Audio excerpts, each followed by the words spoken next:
Fear the Full Moon, an Old World Saga novella by Preston. This novella takes place directly after the Old World Saga Book 1 in the Shadow of Monstrous Things, currently available everywhere books are sold. For best enjoyment of this novella, please read Book 1 and look forward to future updates soon. Prologue. The year 2020. Southeast Asia.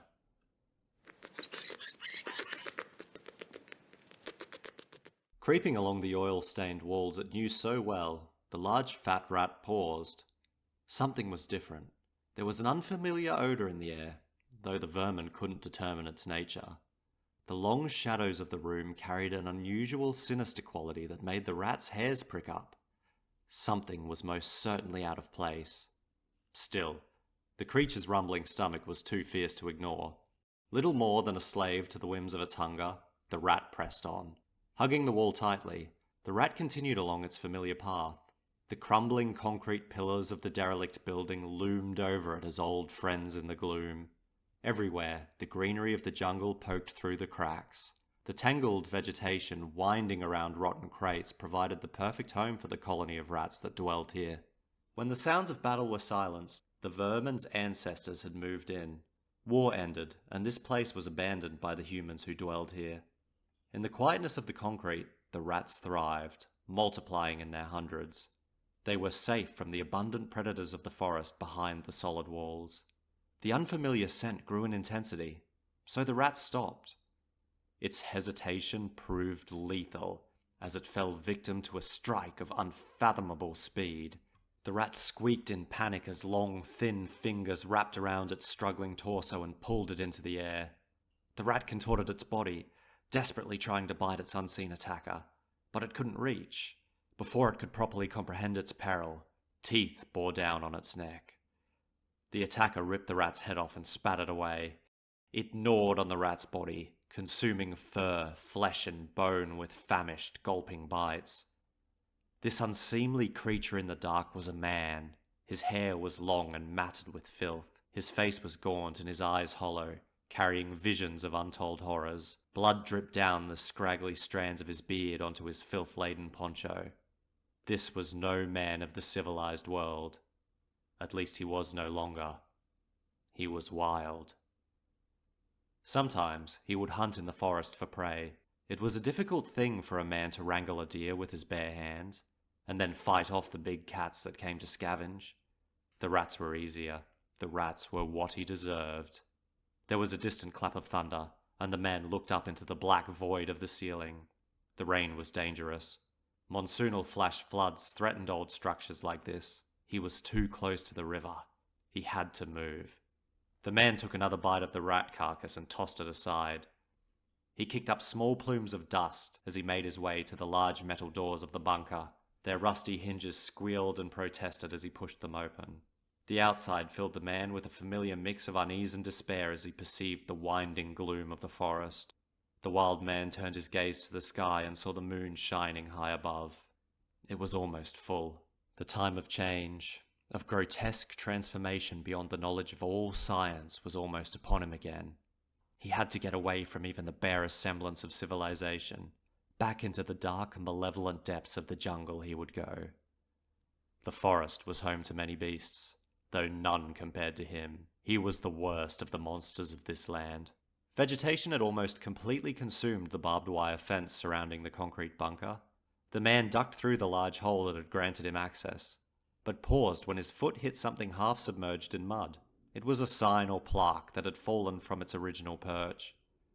The man bent over and wiped the mud from its face. He couldn't read it, as the writing was faded beyond all recognition. What he could see, highlighted by the moon above, was his reflection in the dull glass. He'd never seen himself like this. Who am I? He thought. A flood of memories came back to him. The man's mind raced back to the night it had happened, the night he'd faced a horror and lived to tell the tale. The night he'd become a monster.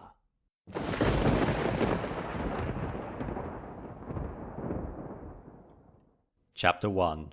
Flee. October 14, 2019. Cairns, Australia. Panic was the singular, overwhelming emotion flooding Jesse Billiau's mind. He glanced into the rearview mirror and saw the squat, tan Greek man in the back seat smiling at him. It wasn't a genuine smile, as the Greek's upturned lips carried relief, greed, and concern. The man was sweaty, and his stink climbed Jesse's nostrils and flooded his brain. He revolted Jesse in more ways than smell. Still, an impossible series of events had forced the pair together. Jesse breathed in deep as he turned hard right. His stolen vehicle skidded around the corner, briefly mounting the curb before straightening out on the highway. "Do not drive so recklessly. We will get caught before we have a chance to flee," the Greek tutted, as if Jesse was an impudent child. Flee, Jesse thought pensively. Flee to where, exactly? In the last 30 minutes he'd been bitten, impaled by a supernatural monster, shot the thing dead, knocked out a government agent, and was now on the run. These were not normal circumstances, and as such, he had no idea where to flee to. "What is your plan?" the Greek asked, sensing Jesse's inner turmoil. "I'll go home, see my girlfriend," Jesse mumbled, unsure. "There is no time. We should go to the airport." "No," Jesse stated absolutely. His clothes were soaked with blood, and they were in a stolen government car. They could be tracked too easily, and were too recognizable just to wander into the airport. Plus, the Greek in the back was in handcuffs. "I've got a spare key at home. We will change cars, and I'll unlock your cuffs," Jesse decided. This was good. A plan was forming in his mind. "You are a smart man, knowing I'm the only one who can help you now," the Greek grinned. There was that greedy and sinister smile again. Jesse's time as a cop had taught him not to trust people who smiled like that. As such, he didn't respond. It was true that the reason he'd wanted this car was due to the Greek's imprisonment in the back seat. He was potentially the only person in Cairns who, at least at this moment, didn't have the means to lock him up and turn him into a science experiment. The irony of the situation didn't escape Jesse, as it was only days ago that the Greek and his deranged accomplice, a man covered in scars, had kidnapped him. They'd lured Jesse to a seedy restaurant for an ambush, then taken him prisoner. He'd been tied up in an underground room and beaten. Why? To prompt Jesse's rescue by a friend of his, Joshua Dare. His kidnappers knew, much as Jesse did, that Josh wasn't an ordinary 23-year-old university graduate. The surreal truth was that Josh carried a curse that caused him to transform into a supernatural monster on the full moon. The Greek had been hunting Josh, as had the Australian government. Jesse, through what seemed like little more than misfortune, had become wrapped up in the whole mess. However, that wasn't strictly true. He'd let his paranoia build and put himself in harm's way. It was his fault his life was falling apart around him, at least in part. Josh had rescued Jesse, and, in the ensuing chaos, a different supernatural monster had come for them. Jesse had killed the monster, but not before it had bitten him, passing on its deadly curse. The curse was something from children's fiction, yet monsters in the moonlight had become Jesse's new reality. This time next month, Jesse would become the creature he'd killed. A werewolf, a creature from myth made flesh, a horror that now lurked somewhere deep inside him. "To the airport," the Greek demanded, shaking Jesse from his train of thought. "Why the airport?" Jesse asked, barely hiding the contempt in his voice. "The government men, or the police, will have you by the end of the night if we don't get out of the country." "You have tickets?" Jesse asked. "Yes," the Greek nodded. "For the Wolf of the Vatican and I."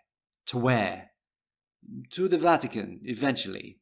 We are going the long way round to avoid detection." "Where is the first stop?" "Vietnam."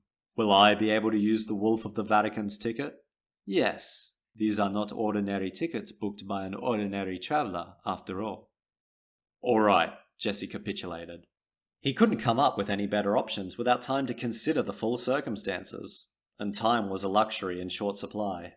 He checked the mirrors to ensure they weren't being followed by any sleek black cars or police cruisers. In doing so, he glimpsed the full moon shining high above. That damned glowing orb had caused all of the chaos tonight. With one hand gripping the steering wheel, Jesse ran the other along the myriad of fresh scars crisscrossing his body. His skin was marred where the monster had bitten him. The Australian government wanted to chain him up and use him as a test subject. The mysterious representative of the Australian Supernatural Task Force, Liam Sager, had told him as much. They'd already captured his friend, Joshua Dare, who'd gotten Jesse into this mess. He was not going to suffer the same fate. "Over my dead body," Jesse self-affirmed as he slammed his foot to the accelerator. It only took minutes to reach Jesse's home. With a wild swerve, the car skidded to a halt beside his driveway. "Don't move," Jesse ordered the Greek. Electronics, Jesse thought. He had to ditch his electronics. He didn't have a phone, as it had been stolen when he was kidnapped. Jesse hastily took off his smartwatch and threw it into the garden. Feeling foolish and unsure, he made for the entry. As he stepped through the front door, Jesse was confronted by his girlfriend. Her face fell when she saw the blood coating Jesse. Her eyes followed the significant scars on his exposed shoulder and arm. "Kayla, listen," Jesse began, grabbing his partner on her shoulders. "I don't have much time. Do you know where my spare handcuff key is?" She nodded, tears welling in her eyes. "Go and get it, along with your car keys. I need my passport too." "But why?" Jesse tried to silence her with a stern look, the act proving to be a mistake. "Don't you dare," Kayla breathed, her aggravation apparent in her tone. Jesse asked again, with a strongly emphasized please. The obvious concern, though somewhat hidden by the mounting anger, in Kayla's eyes was justified, as Jesse had been a viral sensation over the last few days, and not for positive reasons. His kidnappers, the Greek and the scarred man, had posted a video of themselves attacking the bound and tortured Jesse to the internet. If Jesse was in her shoes, he would not go anywhere until he had answers. "I'll explain, I promise." Jesse struggled to hide his exasperation. Looking very confused and somewhat hurt, Kayla jogged off to find the items he'd requested. Jesse, meanwhile, sprinted to the shower. He had to clean himself up and change his clothes. There was no time to collect personal belongings, as he knew the police would be here any moment. It was a miracle that he'd beaten them to this place. It only took a minute to wash away the blood and get dressed. He pulled a long-sleeved t-shirt over his head and put on baggy jeans. Kayla burst into the bathroom with Jesse's passport, handcuff key, and her car keys. "You got kidnapped!" she howled, releasing her inner distress in a tidal wave of emotion. "I've been so worried. What the hell happened? And now you just show up, all injured, without even saying hello?"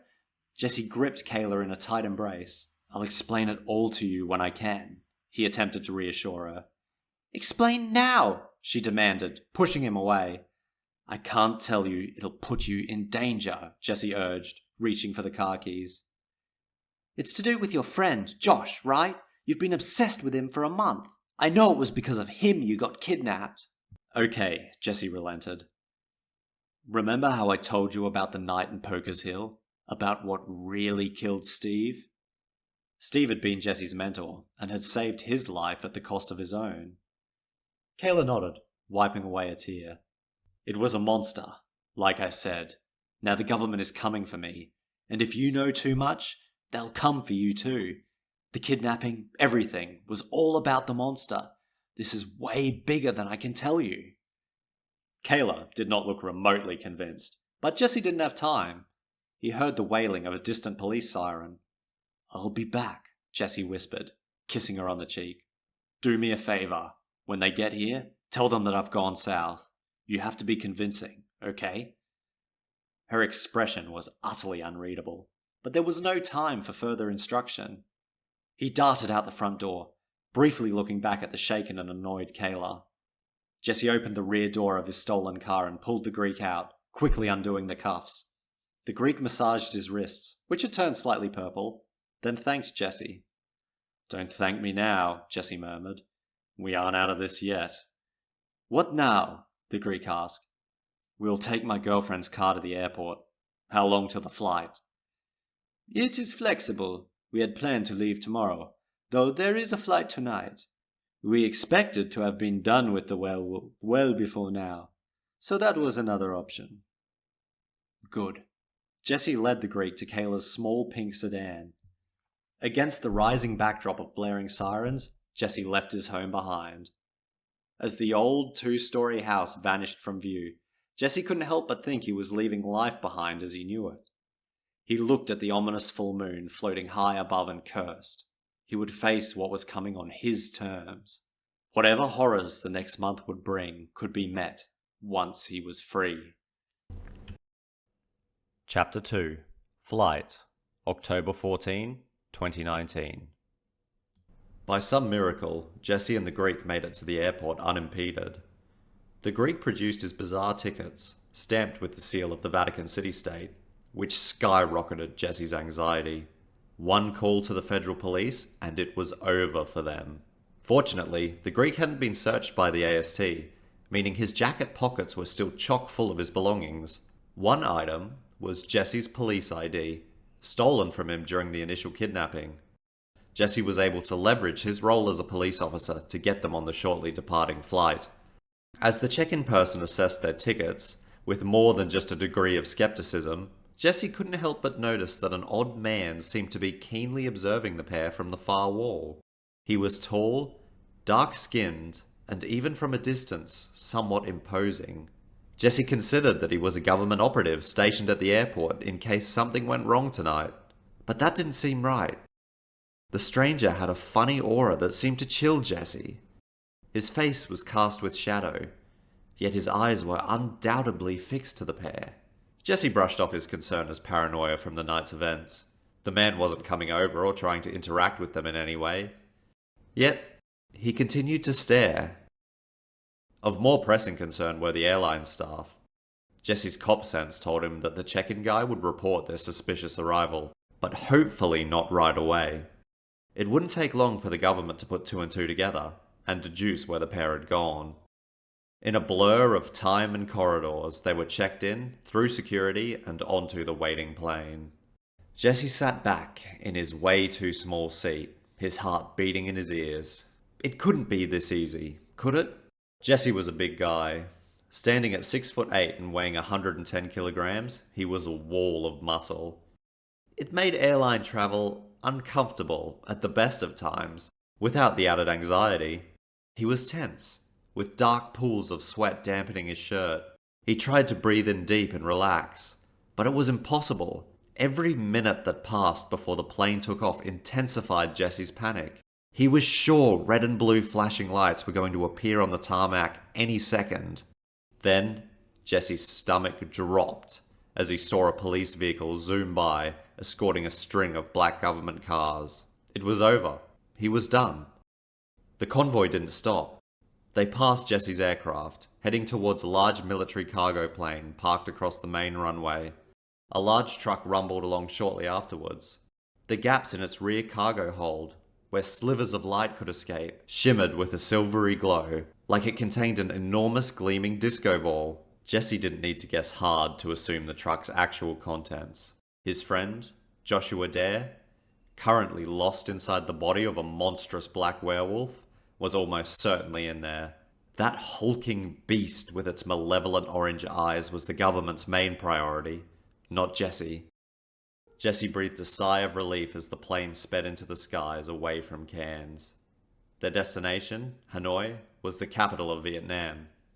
By sheer impossibly good fortune, they'd escaped the city cleanly. "Well done," the Greek yawned begrudgingly from the seat beside Jesse's. "I thought there was very little chance we would be successful. We have several other flights to the Vatican after we land in Hanoi." "We aren't staying at the airport," Jesse hissed at the Greek, ensuring no one around them was listening in. The Greek frowned.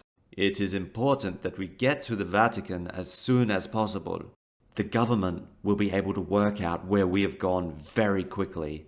The Vietnamese authorities may be waiting for us on the other side of the flight. We get out of the airport into the city." "I don't like it," the Greek mumbled as he picked at his mustache. "I don't care," Jesse growled. "You need me now. No one else can help you.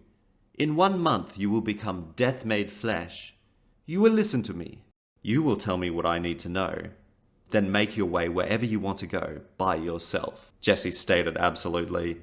Once he was well educated on his new affliction, he'd happily leave the Greek to be recaptured by the Australian Supernatural Task Force. The Greek began to argue, but stopped when he noticed the person in front of them turn and gaze at the pair curiously. Jesse glared at the Greek. They both understood they'd have to put a pin in this conversation for now. It was going to be a long, silent flight for Jesse Billiau as he pondered this unexpected turn of events. Was his path now headed for the Vatican? Was he any better off there? He simply didn't have enough information to make an informed decision. Whatever ensures my freedom, Jesse told himself. Then, Jesse was no longer aboard the aircraft. He looked at his fingers, though they weren't familiar. Gone were his large, calloused and brutish hands, replaced with those of a child's. "Hello?" Jesse squeaked, the voice appearing as a memory brought to life. It was dark and wet. Jesse was soaked up to his waist in swiftly moving water and could feel the chilly breeze whistling down the long concrete tube. While he couldn't see, Jesse could feel the iron bars pressed into his back. He was trapped in the unfathomable, cloying dark of the tunnel. His brothers had been playing in the rain, floating leaves as poor man's ships along the gutter and watching them descend into the storm drain. Out of nowhere, water had ripped Jesse from his perch and sent him careening into the blackness. He'd surfaced, half drowned in the abyss, forced against the iron bars by the strength of the current. He was alone, hidden from the eyes of those who loved him by earth, cement, and water. Something splashed in the tunnel, and Jesse cried. He was utterly trapped, unable to defend himself from the things that lurked in the deep. Even if he wanted to, the small boy was powerless against the rising torrent. With a squeak and a clunk, the plane touched down at Neubai International Airport. The shaking of the aircraft woke Jesse from his sleep. He was secretly glad to be free of the unpleasant memories manifesting as dreams. An adrenaline dump had caused him to almost pass out once they reached cruising altitude.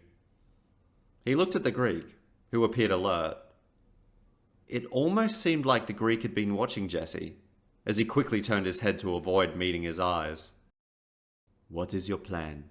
the Greek asked quietly, apparently eager to broach the topic of their escape again. "I don't know," Jesse replied through gritted teeth. Did the Greek assume that he'd formulated a plan in his sleep? "Luck will only take us so far," the Greek shrugged, a fact Jesse was already well aware of. Jesse looked across the aisle out the window and noticed through the grime that the tarmac was abuzz with activity. Small tugs trafficked large containers back and forth, while people in high-vis jackets attended to various tasks. It was abnormally crowded on both sides of the plane, and it was loud. Vehicle sirens were blaring as loudspeakers issued safety warnings. Jesse could use this. He just had to figure out how. One of the flight attendants, a small woman with a pointed face, noticed Jesse's interest and informed him that Neubai Airport was going through significant airside upgrades and that the passengers would have to be careful when exiting the aircraft because of high vehicle traffic. There's enough noise down there to get lost in, Jesse thought as he hatched a plan. A couple of rows up, a particularly obnoxious couple were loudly debating the merits of social media pictures on their phones. It was clear they were influencers of some sort discussing how best to present Vietnam to their followers. Jesse turned to the Greek and rather loudly exclaimed, "I'm gonna start documenting this trip from the moment we get off the plane. I reckon you've got to begin the story with the plane on the tarmac." The Greek looked perplexed, but Jesse was pleased to see the girlfriend murmur her agreement to her boyfriend about his remark. Everything went like clockwork. Jesse made sure to stick close behind the pair, who promptly paused to take selfies on the walkway beside the plane. When they were swooped on by airline attendants in high-vis jackets, demanding they put their phones away, Jesse made his move. He grabbed the Greek by the shirt and pulled him behind a parked tug. The pair then ran the length of its long train of containers, moving steadily away from the aircraft. Another tug pulled in close, the driver noticing Jesse and the Greek, giving them a quizzical look. The driver would have shouted if Jesse hadn't sprinted up and punched him in the side of the head. It wasn't a measured response, but it was the best idea he had. The Greek hopped in the passenger seat, while Jesse, feeling quite guilty, left the unconscious man splayed out on the ground. Before anyone was the wiser, Jesse was cruising along the airport's perimeter road towards the distant fence. Feeling the wind in his hair, it felt like freedom. Any second the alarm would be raised, but they'd be gone before then. Jesse slammed the tug into the thin outer fence, damaging it enough that the two men could slip through the severed wires. Again, by some miracle, they'd gotten out. They slithered into a vast network of industrial buildings before stumbling across a road. Jesse managed to wave down a passing taxi, who gladly accepted the Greek's cash. "Where to?" the taxi driver asked, greedily eyeing the wad of money in the Greek's outstretched hand. Jesse stumbled over his words. He had no idea about Hanoi. Fortunately, the Greek interjected on his behalf. "Take us to a hotel near Tahien Street. Any will do." "Why there?" Jesse asked. "Famous nightclub and party area near the old quarter. Easy to get lost in." Jesse nodded his approval, and they were moving. A few blocks back from the loud noise and boisterous crowds of Tahien Street was a small, somewhat run-down motel willing to take cash for a quick room. The Greek and Jesse shambled up the stairs and pushed the stained yellow door open to find two mouldy beds against a water-damaged wall. The room reeked of stale cigarettes and looked like it had been hastily vacated, as rubbish was strewn across the floor. It wasn't glamorous, but it'd do. The Greek clearly wasn't impressed, as he turned his nose up at the place. However, once the door was shut, he forgot his disgust and rounded on Jesse. "We have delayed discussing this properly long enough." Jesse frowned, half wanting to punch the small man as he had the tug driver. The Greek was far more deserving than the airport worker had been. Jesse peered down at the short, fat, sweaty man without the merest pretense of trying to hide his contempt. The Greek had deep stains under his armpits and reeked of body odor. The Greek, on the other hand, looked at Jesse with unmistakable greed. Jesse was a prize for him to claim, and one he desperately wanted. "We got out of Australia. That's all I wanted to do. You can go wherever you want now," Jesse snapped back. "I cannot do that. I cannot return to the Vatican having both failed my task and without Dragon." "What happened to him?" he demanded. Jesse frowned. He didn't know who exactly Dragon was, but could guess easily enough. "The skinny werewolf? He's dead. I killed him," Jesse retorted, surprised at the maliciousness in his voice. "But he got you. I saw the scars. You are his natural replacement." The Greek was positively salivating at the conclusion. "I am not a stooge of the Vatican. I haven't just escaped becoming the AST's prisoner to be a prisoner of a different kind." Jesse suddenly realized he was shouting. He swiftly moved to the small open window on the far side of the room to close it. He was forgetting himself. He wasn't safe here, and had to maintain a low profile. When he glanced onto the street below, he cursed his carelessness. A man in a black suit, with an obvious earpiece, moved with haste along the footpath.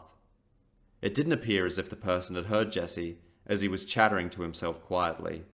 A large white vehicle, looking to be a luxury four-wheel drive, was swiftly approaching the agent. The car stopped, and a very familiar person stepped out. With his thin frame, tan skin, and surfer good looks, Federal Agent Liam Sager couldn't be mistaken for anyone else. To see him here now set alarm bells ringing. Jesse swore. They'd been right on his tail the whole time. Jesse and the Greek must have only been one step ahead of them. "God damn it," Jesse murmured, pulling the curtain across the window. The Greek pressed his thin lips together into a frown. "Problem?" "The AST are here. They followed us." "They are good agents. They work quick." Jesse had to privately admit that the Greek was right, but was reluctant to dump more praise than was necessary on their pursuers. "I doubt they will search every hotel. They won't have the manpower. If we pay off the woman in the lobby, she will lie for us." The Greek yawned. Jesse considered this suggestion, then dismissed it. "We can't trust that. We have to leave." "You run from these men as if you are a sheep from a wolf." The Greek peered intensely at Jesse. "Why?" Jesse didn't particularly want to dive into the depths of his psyche with the Greek. He had his reasons for wanting to live free from iron bars in the dark, whether mental or physical. His experience in the waterlogged tunnel as a child had made him eternally afraid of confinement. He smiled at the irony that he accepted a job as a police officer, a role in which he put people in literal cages. That was different, though. Those people deserved it. That isn't important right now. I think it's clear that we have to get out of Hanoi. Have you got money? Jesse swiftly changed the topic. They have some US currency remaining, though not enough for a prolonged chase across Vietnam, the Greek sighed, as if Jesse was being ridiculous. Jesse ran his hands through his hair, feeling beads of sweat stick to his skin. They needed a vehicle. That much was clear. Loud voices in Vietnamese burst out from a room nearby, carrying through the wall as if it wasn't there.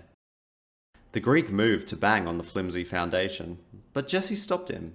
Again, Jesse saw the potential for an opportunity that could be exploited. Give me money, Jesse demanded. The Greek eyed him warily, but did as requested. Jesse turned the slimy knob of their room and moved into the hall. He followed the loud, abrasive shouting until he arrived at another similarly seedy room. Jesse banged on the door 3 times, then waited. A small man emerged, dressed in nothing but his skin, looking utterly perturbed. His eyes were glassy and red from obvious intoxication. Jesse saw a scantily clad woman dart away in the background. Perhaps a prostitute, though it didn't matter. When the man looked up at the giant that was Jesse Billiau, confusion and fear crossed his face, briefly, before the same indignant rage re-emerged. He began to shout, but Jesse silenced him by showing him the American bills. English? Jesse asked. The man nodded unsteadily, holding onto the door to maintain his balance. Downstairs, on the other side of the building, by a white car, are white men in suits. I will give you this money if you distract them. Do you understand? The man nodded again, suddenly looking amused. He opened his palm, and Jesse thrust the crumpled notes into it. True to his gestures, the little Vietnamese man bounded down the stairs with surprising gusto, apparently unaware that he was stark naked. Jesse ushered the Greek to follow. They waited in the foyer. For what, Jesse wasn't sure. But he'd know it when it happened. Then, a series of annoyed shouts came from down the street. Australian accents were ordering someone to stop moving. A sound, suspiciously like shattering glass, reached Jesse's ears. This was the sign to move. Lead us towards Tahien, Jesse whispered to the Greek. Who hitched up his pants, checked the coast was clear, then strode into the Vietnamese night. Resigned to this improvised plan, Jesse followed. They moved quickly and soon found themselves buried in an ocean of late-night revelers. Jesse stood out like a sore thumb, being so tall. He practically shoved people aside as the Greek led them into the beating heart of the nightclub district. The bright lights and loud music were disorienting.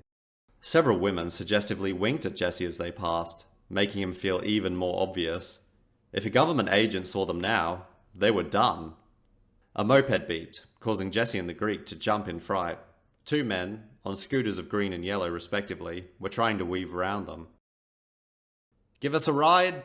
Jesse asked the lead driver, practically shouting over the noise of the street. He'd been toying with the idea of potentially stealing mopeds, but this was even easier. One of the men turned to the other with a look of casual disinterest, then shrugged. It was as if such a request was a common occurrence around here. Where to? He asked Jesse cautiously. Out of the city, Jesse answered. Now wasn't the time to play games. The scooter driver shook his head. Then, the Greek produced a hefty stack of American bills, and the man's attitude changed.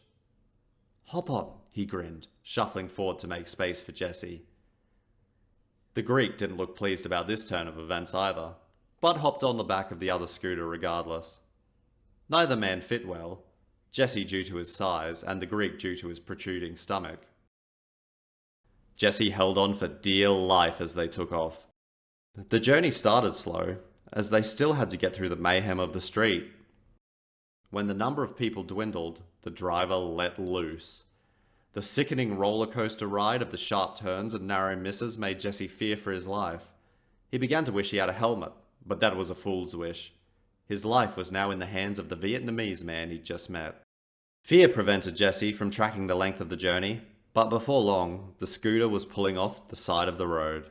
The dark jungle loomed ominously on both sides of the highway. This place was absent even the merest flicker of a streetlight, indicating they were now well clear of the city.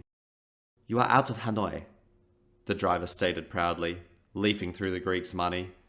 He split the bundle in half and gave it to the other driver. "You're on your own now, though." Jesse privately thought the scooter driver's total disregard for their well-being was almost admirable. It was comical to the extent it was bordering on absurdity. He'd just dropped off some strangers in the middle of nowhere and couldn't give a damn. Without another word, they turned around and sped off, leaving Jesse and the Greek with nothing but each other and the darkness. "Well, this is just great," the Greek moaned, looking blankly at the wall of vegetation that confronted them. "We'll move off the road and find a clearing to sleep in. Hopefully we can start a fire," Jesse offered optimistically. The Greek gave Jesse a reproachful look, but didn't suggest an alternative plan. As they pushed through the gloom, stumbling over roots and feeling the slaps of the foliage, the Greek dropped his tirade of complaints to focus on not tripping. If a small dirt clearing hadn't quickly emerged, Jesse would have been tempted to give up. The all-consuming blackness of the forest mirrored his optimism. How was this his life? He'd been a cop. It was an ordinary job for an ordinary man. He'd seen a monster, been put on stress leave, been kidnapped by foreign agents, tied up and beaten for days, escaped and killed a werewolf, fled overseas, and now he was here, traipsing blindly through the jungle. When, at last, he saw the night sky above, Jesse wanted to collapse into a heap and sob. If the Greek hadn't been with him, there was a good chance he would have done just that. Pride was a powerful tool, and in that moment, it was the only thing keeping him going. The Greek proved himself useful when he managed to start a fire.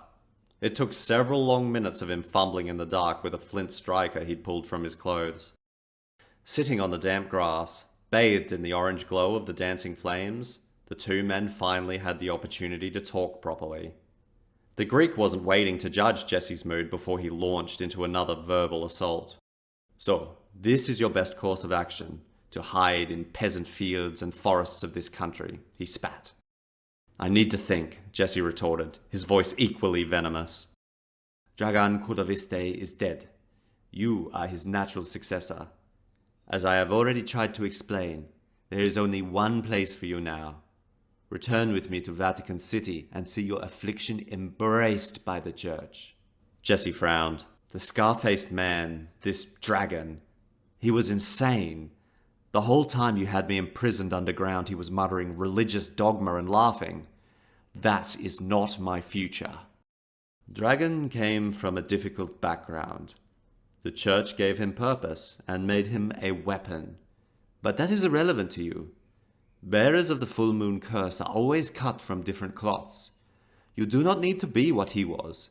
You are cursed. But in that curse are gifts. Gifts from the old gods. "Gods," Jesse muttered, shaking his head. A log collapsed into the fire, releasing a brilliant cascade of sparks. The fire glowed in the Greek's beady eyes as he stared at Jesse. The Vatican pretends there is only one God, their God, but they know it is a lie. You will learn the secret histories of gods and monsters while you come to understand your gifts.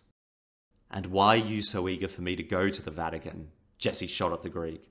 I'll tell you why. You wanted to kill Josh and failed. Not only that, the Vatican's pet monster was killed by me. You want to take me as a replacement to cover up your failings. There was no hint of a lie in the Greek's eyes as he spoke. You are right. My failure will be met with harsh punishment. This, however, should have no bearing on your decision, as you have no other sensible options. In a month, you will become the same monster he was. Do you wish to kill the innocent because you were too arrogant to see the correct path forward? No, Jesse answered reluctantly. He ran his hands through his hair as he contemplated other ideas. His mind couldn't conjure anything that seemed like a plausible alternative. My name is Vasiliki. The Greek got up and offered his hand to Jesse. Jesse's mind was still reaching for a better idea. Anything would do. They won't lock me up, will they? Jesse asked Vasiliki. He was aware the question sounded pathetic, but it needed to be asked. Quite the opposite. The Vatican will unlock you. A better man will be born beneath the full moon. a man guided by the holy light of the church. Your work will be honorable. You will be crafted into a weapon, not a test subject. Jesse was so tired that he couldn't process Vasiliki's sales pitch. All that mattered was that the Vatican understood his new affliction. It was the one place he wouldn't become a test subject in a lab. To Jesse, that was a fate worse than death. That was being pressed against iron bars in the torrent again. I'm not agreeing to anything, Jesse began, standing up and grasping Vasiliki's hand. But I will come to the Vatican with you. Vasiliki grinned broadly, the firelight distorting his features horrifically. For a moment, he took on the visage of a demented clown with a large mustache. A branch snapped. Jesse spun as Vasiliki grunted in alarm. He could smell something. He could smell people. All around. The conversation had made him oblivious to the approaching danger. "We need to go," Jesse whispered through gritted teeth as he began stamping out the fire. As if his words were a summons, men emerged from the undergrowth all around them. They were completely encircled. Torchlight shined right into Jesse's eyes, obscuring his view of the strangers. Vasiliki swore loudly in Greek and raised his hands. "Identify yourselves," Jesse demanded. There was a hard whack as something collided with the back of Jesse's head. Chapter 3 Slave November 26, 2019 Vietnam. Jesse groaned as he stretched. There was a stifled, annoyed grunt as Jesse's hand gently hit the face of the sleeping man in the bunk next to his. Jesse didn't even bother to apologize. He didn't care for the other slave workers in the compound, and they didn't care for him. They figured because he was a Western man, he'd eventually be rescued, while they had no way out of this hell. By Jesse's best estimation, he'd been in the drug runner's compound for almost a month. He'd awoken in the back of a vehicle beside Vasiliki, bound in heavy chains and gagged. They'd travelled for hours through the ceaseless green of the jungle. To make things worse, once they'd come to the edge of a large river, Jesse had been blindfolded and knocked out again.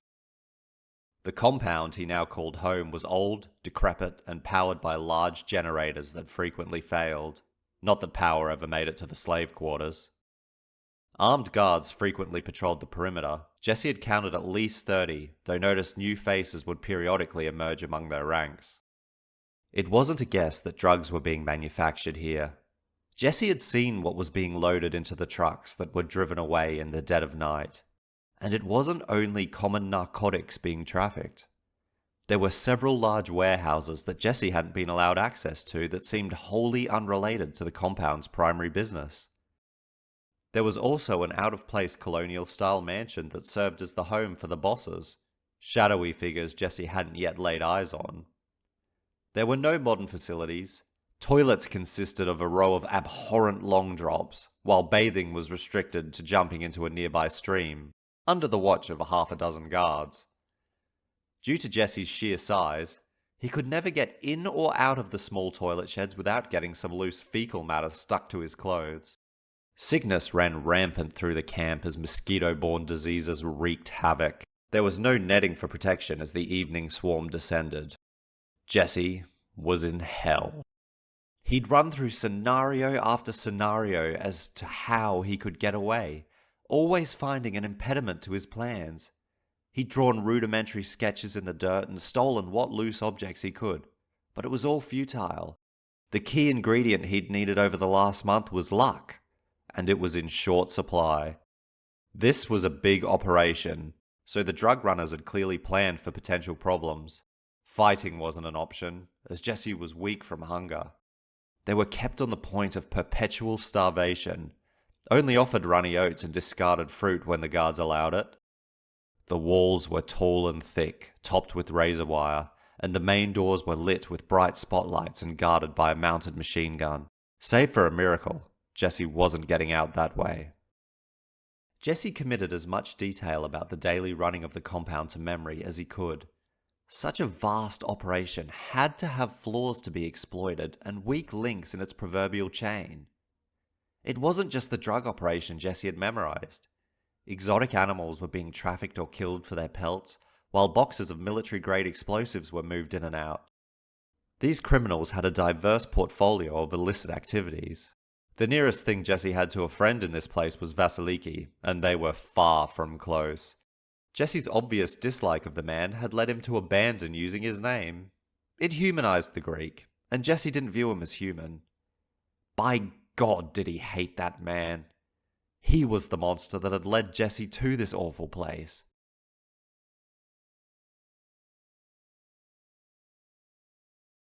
Similarly, the Greek blamed Jesse for their capture and current situation. Jesse admitted to himself that the Greek wasn't entirely wrong, yet still did not feel entirely to blame. These were circumstances beyond his control. Jesse gazed up at the roof from his top bunk. The rusted sheet metal meant to keep them dry had been haphazardly placed, meaning water rolled in through small holes and fell into the shelter in small streams. At first, Jesse had found being perpetually doused as he tried to sleep a frustration beyond comprehension. But now it didn't bother him. He could feel himself growing bitter and resentful. He lay there, feeling the ceaseless drips on his scalp, wallowing in his misery. An obnoxious gong rang outside. It was struck 3 times, signaling the beginning of the workday. Along with the 20 other people who called the dilapidated shack home, Jesse shuffled out of bed and pulled on his dirty overalls. Rats darted around the weary men's feet as they made for the door. Jesse pulled it open and was hit with the smells of the rainforest. There were other smells here too. Machinery, cement and diesel. He didn't like it. A small man with a big gun began barking orders in Vietnamese. Since Jesse didn't understand, he was usually escorted to his designated workplace for the day. Sometimes he was hauling boxes, and sometimes he was packing unknown substances into boxes. Then, occasionally, it was construction work. Construction work was the worst, as the guards were the cruelest. There was no way to fight back. He'd seen several men executed for daring to speak up for themselves. Jesse hadn't bothered to mention the werewolf curse, and not just because he'd never be believed. The people who ran this place deserved a fate worse than the justice system could devise. They exported their misery to the world, taking advantage of the weak and stupid. Soon enough, Jesse would be the instrument of his vengeance. The grim satisfaction he took in this thought kept him going. The Greek, however, vehemently disagreed with this approach. A hunched figure bumped into Jesse. Hell enjoyed summoning demons for his torment, and had done so again this morning. It was the Greek who'd appeared. "Almost a month we have been here," he mumbled. The Greek looked like a shell of his former self. He'd lost considerable weight and was noticeably shaggier. He always had a haunted look about him that Jesse found amusing. After all, this was the man who'd held him hostage and beaten him. Karma had come quickly, though unfortunately, it had caught Jesse in its wide net. Jesse didn't say anything. "The full moon will be tonight," the Greek whispered hoarsely. Jesse shrugged. "You cannot be so cavalier with our lives, with my life," the Greek murmured, almost pleading. "What can I do?" Jesse shot back at him. "Attack a guard," the Greek suggested. "They will kill me. They may lock you up in a more secure prison. I am not going to die to save you," Jesse stated absolutely. For a moment, he heard the bitterness in his own voice. "Why not?" the Greek spat back. "Your life is pointless anyway. You were handed a gift from the gods, and instead of taking good advice, squandered it. You are pathetic." Rage flashed in Jesse's mind. He grabbed the Greek by the overalls and flung him to the ground. A second later, Jesse's fist connected with the Greek's nose. A guard shouted at them in Vietnamese, then Jesse was roughly pulled off his squirming foe. He was led away from the crowd and towards a small concrete building. "What new nightmare is this?" Jesse sighed internally. A trio of men emerged from the building, the leader sizing Jesse up. "Big, strong man," he said in broken English, his gleeful tone impossible to miss. Jesse scowled. His offensive gesture was noticed, causing one of the guards to hit Jesse in the back with the butt of his rifle. "Strip him!" One guard pointed his rifle at Jesse's face, while the other unclipped his uniform, then tore off his shirt. It took all of Jesse's power not to fight back, and damn did he want to fight. Sweat dripped from his forehead as his clenched fists trembled with rage. The muzzle of the rifle, with its gleaming cold steel, forced Jesse to remember that he didn't want to throw his life away pointlessly. The leader stepped back through the door and quickly re-emerged with a weapon and an ecstatic grin. At 3 feet long, it was a plaited leather rope with 9 thin thongs dangling from its end. Each of the thongs was knotted several times. Jesse gulped. He knew this tool. It was a sadistic torture device known as the cat-o'-nine-tails. He was going to be whipped. The guards kicked out the back of Jesse's knees, causing him to collapse into the mud. He was swiftly forced into a kneel, then leaned forward in a macabre imitation of prayer. Jesse knew all too well that no gods were listening to the prayers of the damned in this place. As if by divine timing, the monsoonal downpour began.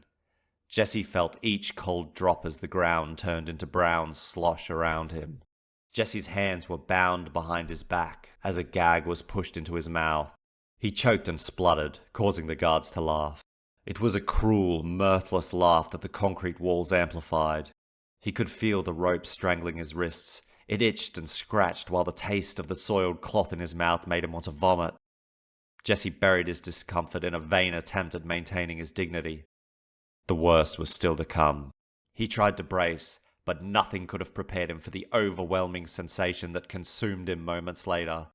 The pain was surreal. The 9 knotted thongs of the whip cut through his skin with extreme prejudice. Jesse doubled over, unable to breathe. His entire back seized up as fire shot through every nerve. It was incomprehensible. It was blinding. The mud was quickly mingled red with blood. Seeing nothing but white, Jesse struggled to inhale through his nostrils. The whip struck again, and Jesse collapsed. The guards righted him, and the process repeated. Over and over. The repetition did little to dull the impact of the whip. Its biting sting only intensified with each hit. As the whip shattered his body, Jesse longed for the cold embrace of death. It was better than this. Anything was better than this. Yet, all he could do was scream into his gag until even his voice left him. He could barely comprehend the annoyed voices of the men around him. They seemed perplexed by something, though Jesse couldn't understand what, as he was almost delirious with pain. Winded and trembling, Jesse was lifted back to his feet. "You heal!" the leader shouted at Jesse, his voice a curious mix of confusion and annoyance. In his daze, Jesse groggily nodded, hoping for the ordeal to be over. He had no idea what the man meant, and didn't care to understand. Looking disgusted, the leader spat in Jesse's face. He then issued further orders, and Jesse was dragged away. As was customary, Jesse was given no time to recover from this vicious beating. Instead, he was sent into an area of the compound he hadn't been to before. He found himself beside the forbidden warehouses, or so he'd labelled them in his head. Jesse didn't even know if they were off limits, or if they just preferred him to work in other areas of the compound. Much to his surprise, the pain of his punishment didn't last.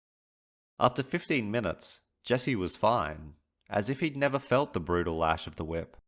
How can that be possible? Jesse considered. He had, however, become aware that he felt incredibly seasick. His stomach was churning something fierce, growing in intensity as the seconds passed. He didn't have time to ponder this new conundrum. A guard pointed him towards a pallet laden with boxes. This man was half Jesse's size, with a thin mustache and terribly crooked teeth. He had 0 English ability, but Jesse didn't need an explanation. Apparently, he was to join the throng of malnourished men unloading the boxes and carrying them uphill to a series of waiting flatbed trucks. At least today's work was simple. Hours passed beneath the periodic rainstorm until something broke the monotony of the task. Noise appeared in the distance, like a familiar sound from another life. It was a far-off buzzing or whirring, an aircraft of some kind. A helicopter! 2 sleek silver choppers appeared on the far horizon. They were coming in fast. As the unfamiliar vehicles zoomed ahead, Jesse could just make out the logo on each side. "I heal genetics," Jesse murmured, perplexed as to why such a prominent and well-known company would send emissaries to this seedy place. The helicopters were deafeningly loud as they skimmed the treetops, disappearing behind the canopy. They hadn't gone far, as Jesse could still hear the rotors whirring. He focused on the sound and tried to estimate the distance to the landing area. It couldn't be more than a couple of 100 meters away. Once the noise had dimmed, the irritated-looking guard began shuffling the workers through a large metal roller door away from the pallets of unmarked boxes. Jesse deliberately moved as slowly as possible. It was worth risking another beating in the hopes of catching a glimpse of whoever was approaching. He got lucky. Right before the roller door to the southernmost warehouse was lowered, Jesse saw a cluster of people emerge from the tree line. The group was fronted by armed guards in black uniforms. These weren't drug runners. The well-equipped mercenaries were escorting a tall woman with long black hair in a neat ponytail and a formidable-looking man with white hair and a square jaw. The pair looked European. The guard shouted at Jesse and shoved him through the roller door. He grew instantly frustrated. Maybe if these strangers saw him, they'd know he didn't belong. Maybe they'd rescue him. No, that was foolish. They were here to deal with the scum that occupied this compound. If anything, they were probably more dangerous than the Vietnamese criminals. The guard, unsure what to do with his workers, began directing them to random places to carry out menial tasks. Jesse was given a grimy cloth and a spray bottle, then asked to clean. To clean what exactly, he didn't know. Finding himself temporarily unsupervised, Jesse stole away into a series of small offices lining the side of the main production area. He wanted to see where the strangers had gone. The wild idea of following the path to the helicopters had occurred to him, but he was sure they'd be guarded. Jesse came to a dark stairwell. He figured that if he couldn't get out, he might as well go up. He walked as quietly as he could to a second-floor landing and cursed when he observed the lack of windows. There were more offices here, and they looked well used. Jesse's police sense told him that this place was important and that he probably shouldn't be here, which was perfect. There were binders positively overflowing with documents, and computers too. If there was internet, then he could contact the outside world. Finally, Jesse's desire to obtain knowledge about the inner workings of the compound had come to fruition. He scrambled to the nearest terminal and pushed the on button. What he discovered on the monitor was an operating system he'd never seen before. To make matters worse, the fluorescent green writing blinking on the screen was entirely in Vietnamese. Jesse cursed himself for allowing a brief spark of hope to manifest in him.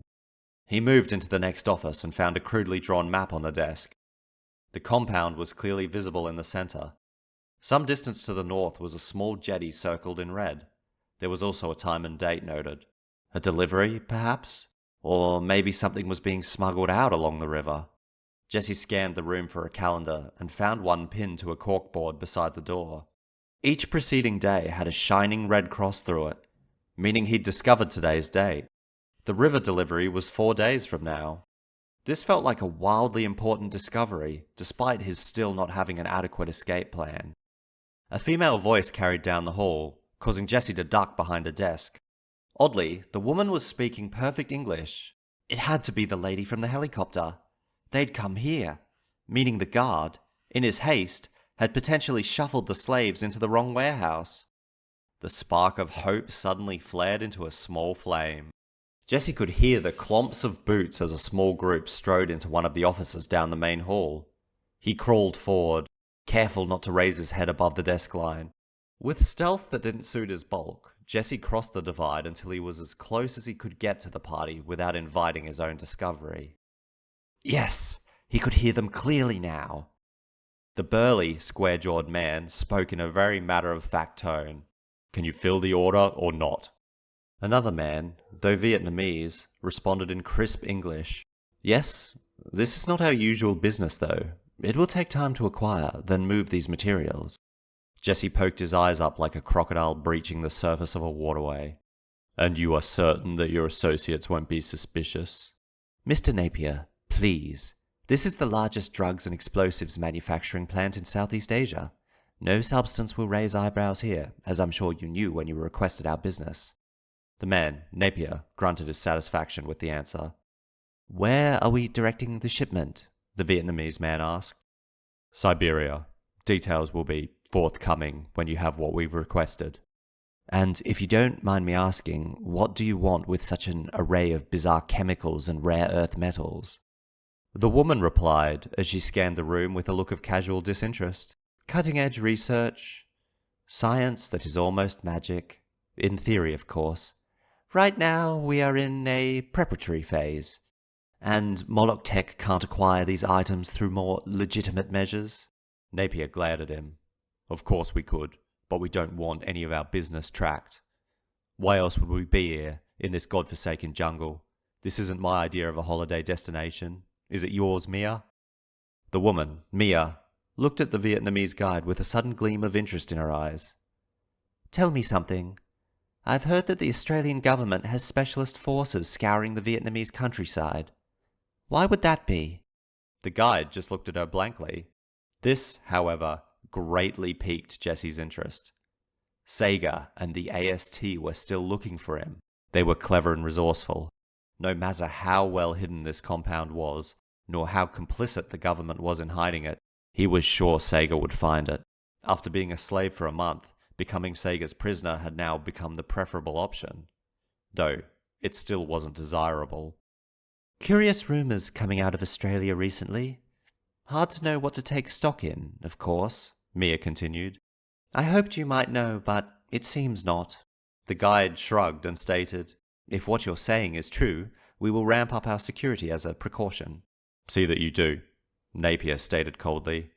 Our boss hates interruptions. He has clients to keep happy, and he prefers to do it in a timely manner. Your boss being? The Vietnamese man asked impertinently. Never you mind, Napier grunted. Jesse watched Mia scan the office with a unique mix of curiosity and mild disinterest etched on her features. She was rake-thin, with a long angular face and a high brow. The man, Napier, was the opposite, solidly built, with eyes that carried the shadow of atrocities in their depths. I think this enterprise will suit us nicely. If Markovic can fulfill his promise to deliver us the wonders he has discovered, our work can begin in earnest in the coming months. So much to do, so much to obtain, Mia trailed off. You've said too much, Mia. Come. Napier snarled, annoyed by his colleague's flippant remarks. The Vietnamese guide directed the pair down the hall. They strode out of sight, leaving Jesse befuddled. Very little of that had been useful. Still, he was now armed with the knowledge of the coming arrival down the river, and that the AST were still here. If the stars aligned, there was a chance he could escape this place. In all the excitement of his eavesdropping, Jesse felt like he'd forgotten something important, but for the life of him couldn't remember what it was. It was fortunate that the conversation had ended there, as the sound of torrential, bucketing rain soon filled the building. The obnoxious chorus of slamming raindrops on the metal roof drowned out the possibility of hearing anything further. He retraced his steps and returned to the first floor, just in time to be noticed by the harassed-looking guard. The small man shouted at Jesse, directing him out of the warehouse and into the downpour. For the rest of the afternoon, the rain ignored the slave workers' pleas for it to dissipate and remained an unwelcome guest. As night drew its dark curtains across the forest, the clouds finally broke and unanimous sighs of relief were heard from guard and slave alike. Jesse was met with an unpleasant surprise. The man who'd whipped him in the morning was approaching, flanked by armed guards. He could only assume that his wanderings in the warehouse had been reported, and he was due another punishment. The leader bucked something in Vietnamese, and Jesse was promptly escorted away from the rest of the group. Jesse was marched towards the slave quarters, or so he assumed. The guards pivoted, and Jesse was turned away from the bunks towards the toilet block. Knowing better than to ask, Jesse went with them silently. When the first glimmer of starlight reached out over the trees, Jesse remembered the important thing he'd forgotten. The full moon was coming. The horror of this day wasn't over yet. It was only beginning. A peculiar locked shed sat at the end of the row of the stinking long drops. The lead guard pulled a key from around his neck and opened the door. A putrid stench flooded Jesse's nostrils. Even in the dim light, he could see that this was another toilet, though a particularly filthy one. Excrement was bubbling through the top of the hole, indicating it was beyond full. The internal walls and roof were also equally coated with the brown substance, as if someone had decided, upon seeing the overworked bowl, to spray the rest of the area with their waste instead. Barely visible among the excrement were thick chains with solid clasps on them. Jesse's punishment for his disorderly conduct wasn't over yet. Under the watch of the guards, Jesse stripped off his mud-soaked clothes and presented for inspection. Satisfied there was no way Jesse could escape, he was shoved inside. One guard gingerly worked to fix the clasps to Jesse's wrists, swearing as he brushed against the walls. Once Jesse was secured, he left. With a bang and a clunk, the door was locked. Standing completely naked, with his toes sinking into the feces, in total darkness, Jesse whimpered. Due to the hard day's labor, most of the workers would have fallen asleep instantly. Jesse had no such luxury. There would be no sleep tonight. He wouldn't even sit down in this horrid room. Jesse pulled hard against the chains binding his wrists, but they didn't budge. He was so weak and so dreadfully tired. His feeling of seasickness hadn't abated, and he was angry. He'd never been this angry in his life. But then, in this moment, his life had never been worse. Much like the bunk room, the toilet shack had a flimsy roof laced with holes. Through them, Jesse could see the black of the night sky. There were no stars here, just the dark void above. It was coming. The change. Jesse wondered how long it would take. Was the full moon sitting there in the night sky right now? Through the small gap in the roof, Jesse saw a white glimmer pierce the black canvas above. The world became fire. Chapter 4. Death. November 27, 2019. Something thin and wet slapped Jesse in the face, waking him from his dreamless sleep. With a groan of disgust, he extracted himself from the thick gooey mud that had evidently been his bed, and blinked several times in quick succession. Total confusion overwhelmed him. Where am I? What the hell? Memory returned in slow drips. He was in Vietnam. He was a prisoner of the drug runners. Or he was. Jesse got to his feet and scanned his environment. The sun was high in the sky, though heavily obscured by the dense canopy. It was clearly around midday. Gone were the dreary walls and rusted metal roofs of the compound. Instead, a spectacular jungle now engulfed him. There was no clear indications of a track, though there was something else. Large clawed footprints cut out swaths of mud in his immediate vicinity. They were unlike the footprints of any animal. Even more worrying was that they stopped right where he now stood. Jesse literally slapped some sense into himself and quickly realized two things. Number one was that he was completely naked. Number two was that every muscle in his body burned with a furious intensity like he'd never experienced. This could only mean one thing. It had happened. Last night, Jesse Billiau had become a monster. Jesse scrambled to his feet, his aching bones protesting all sudden movement. He ran his hands across his torso, where just yesterday he'd been wretchedly skinny, a result of his month of near starvation. He was now incredibly lean and muscular. It was as if he'd never missed a meal. Jesse ogled his new spectacular physique in awe. Then alarm gripped him as a devastating worry wrapped his mind like an enormous coiling serpent. Okay, I transformed, Jesse stuttered.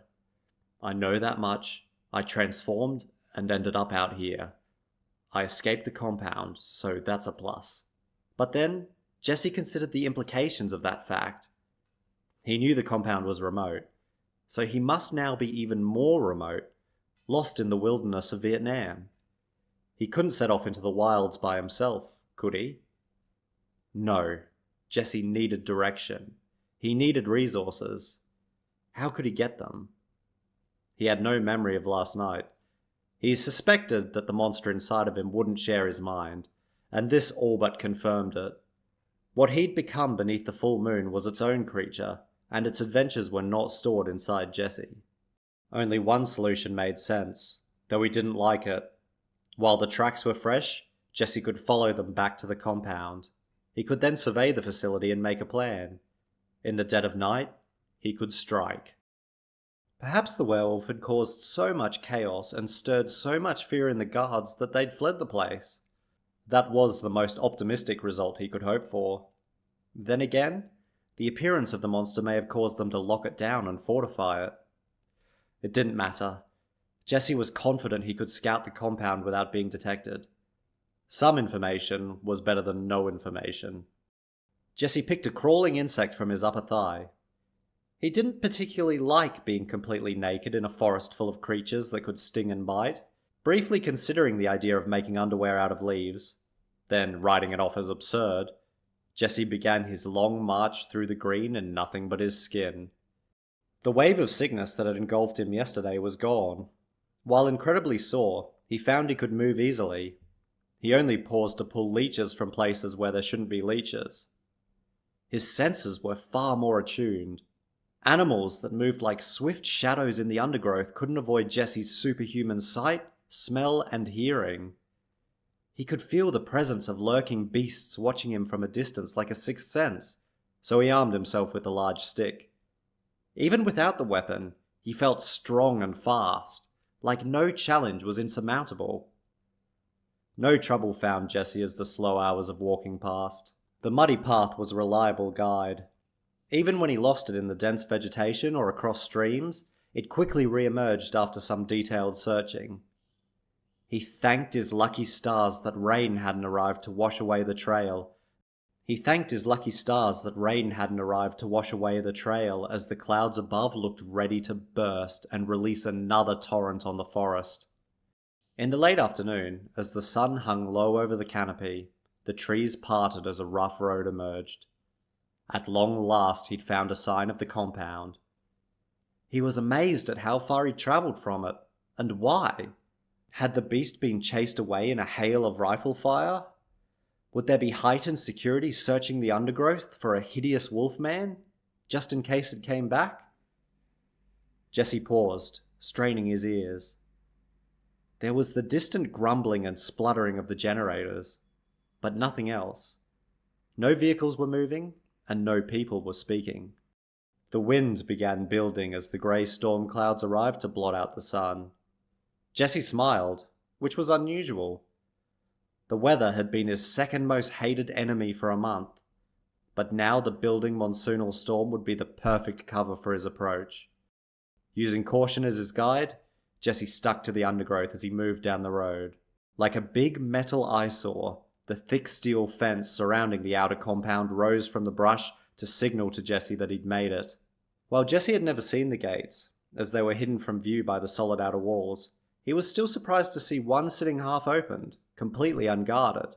It looked as if it had been forcibly dragged open. This wasn't right.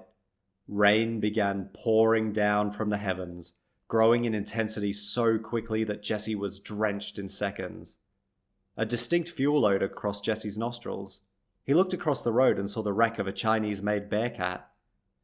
Even through the blur of the rain, he didn't have to investigate to know what had happened. The metal was ripped in such a way, it was as if powerful claws had dug through the sides. The windscreen had been smashed in from the outside, and only now was the rain washing away the blood. The driver had been pulled out by a monster. A strange feeling arose in Jesse's stomach, like a tumbling mix of fear and guilt. He found himself pausing to consider if he should press forward. Did he want to know what happened here last night? No, Jesse told himself. I need to see.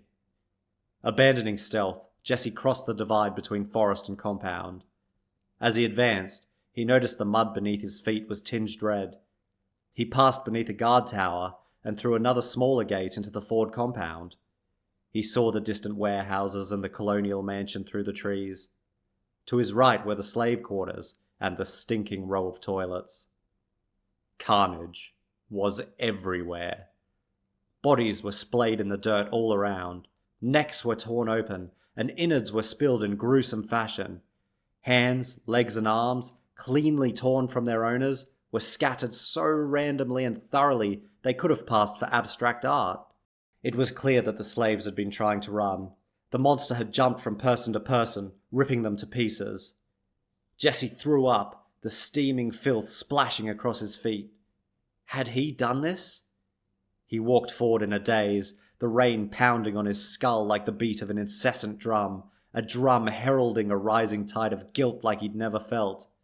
This was horror beyond words, beyond what a human mind should be capable of conceiving. Jesse ran, wanting to escape the scene, yet stumbled when he slipped in a slimy pile of intestines and stomach fat. Jesse looked down to see the empty eyes of the Greek staring up at him. The echoes of terror remained in the man's vacant orbs.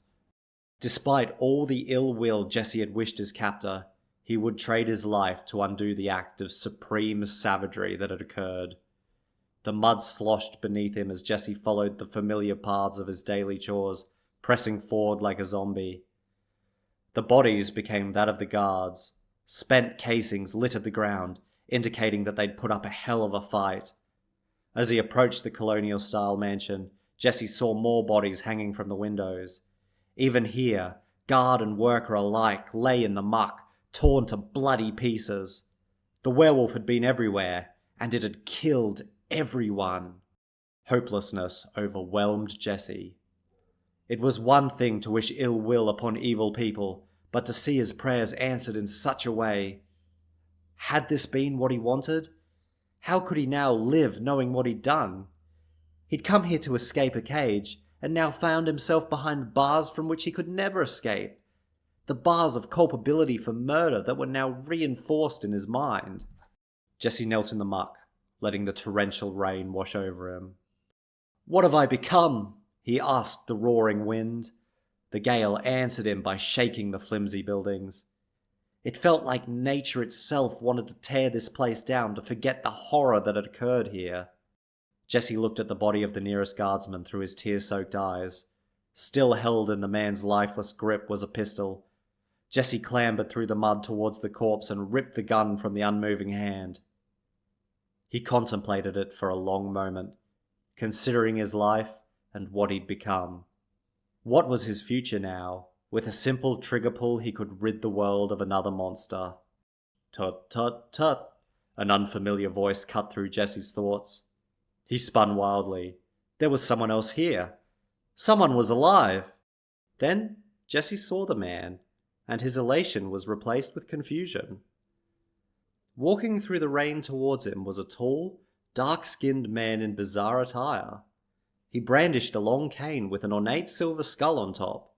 Despite the wind, rain, and slosh, his long purple tailcoat was immaculately dry, as was his top hat. His scarf of long purple feathers seemed immune to the monsoonal conditions.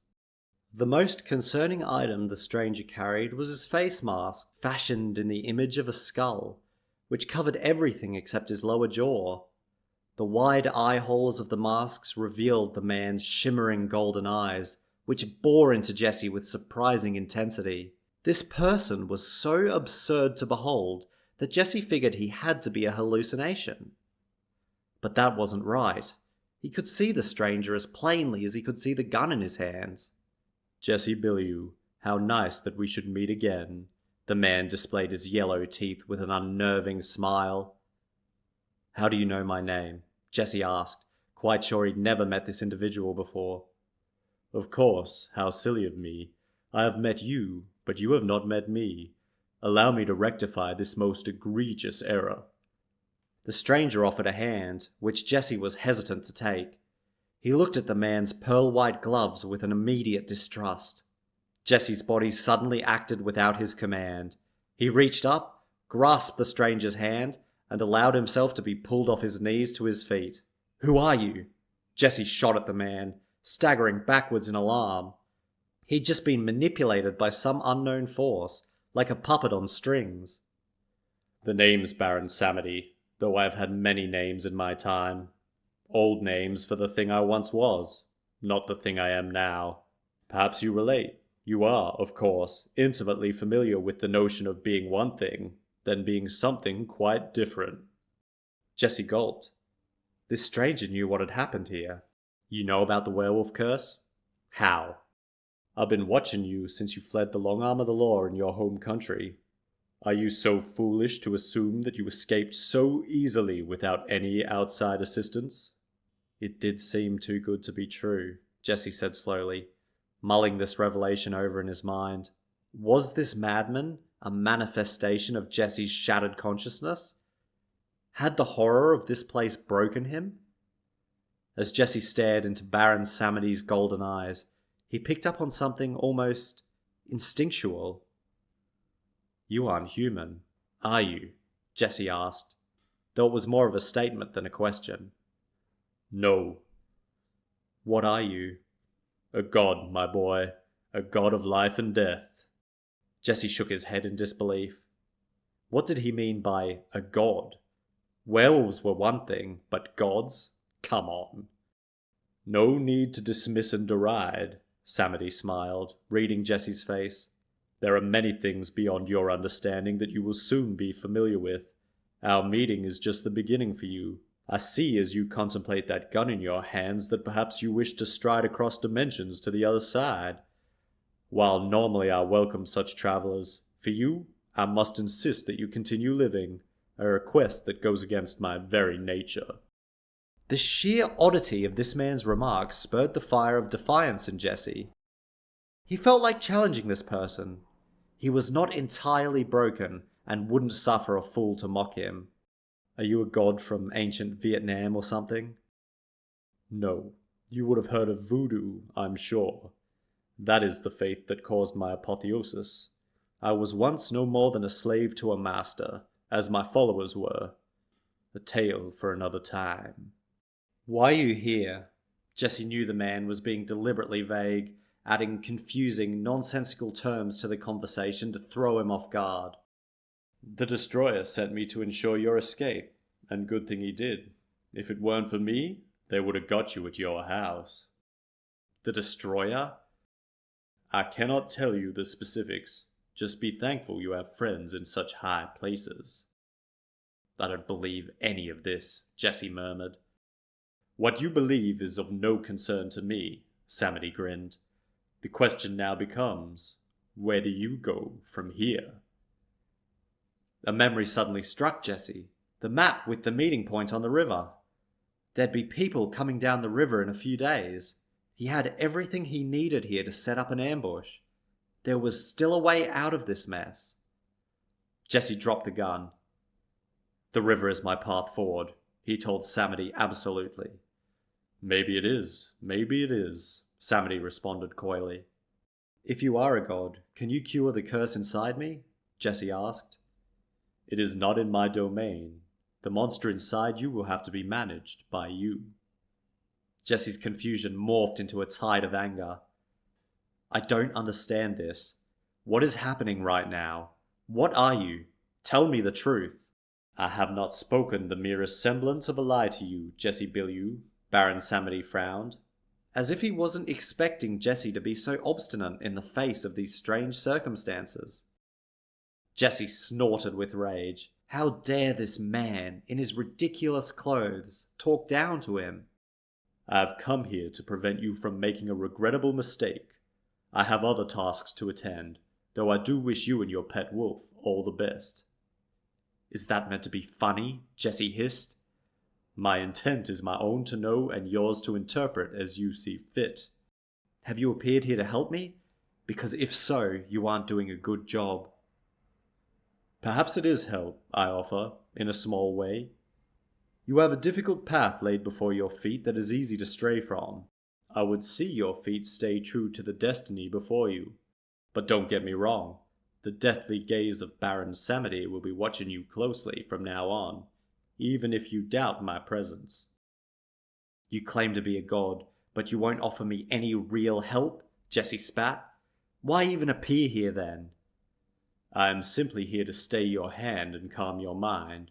As you walk towards greater purpose, so do I, though I do suspect that outside these lands, when the time comes, some unwanted chains and closed doors may suddenly be opened, if you're very lucky."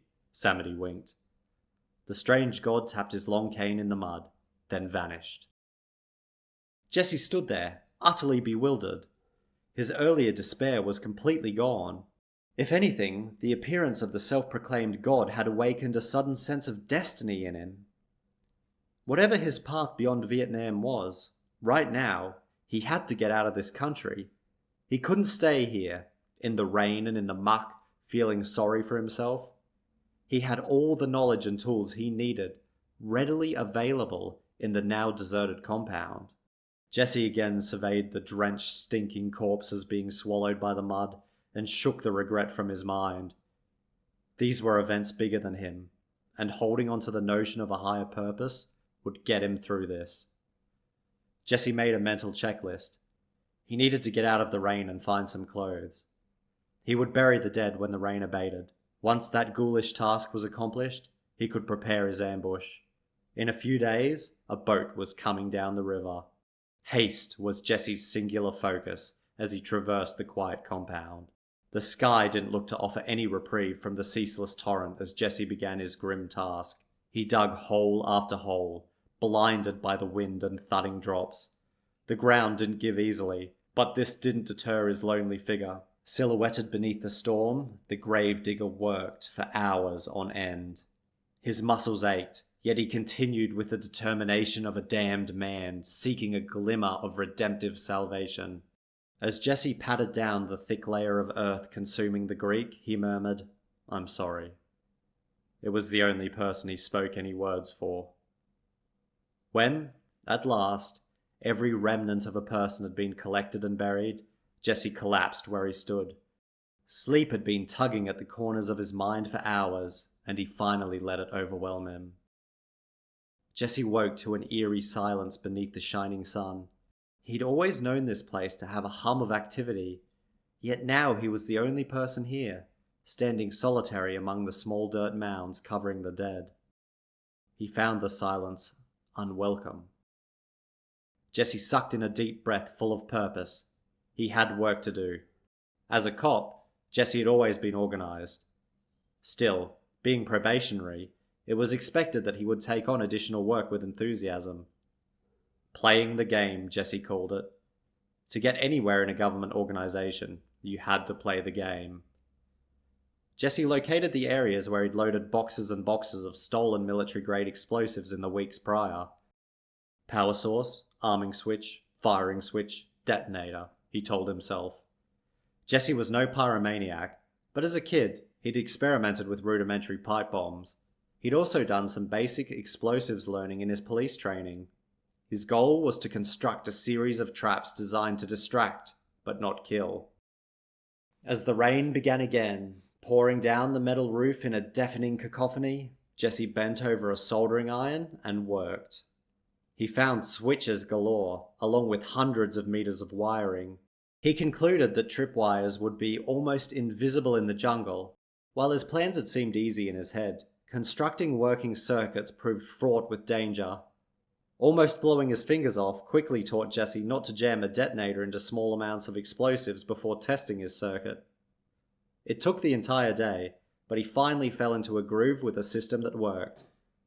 Once he'd armed his circuit, a tripwire would start a reaction that would detonate sticks of an explosive called PE4. Jesse had wrapped each stick of PE4 with detonating cord, which he planned to set in targeted locations around the dock.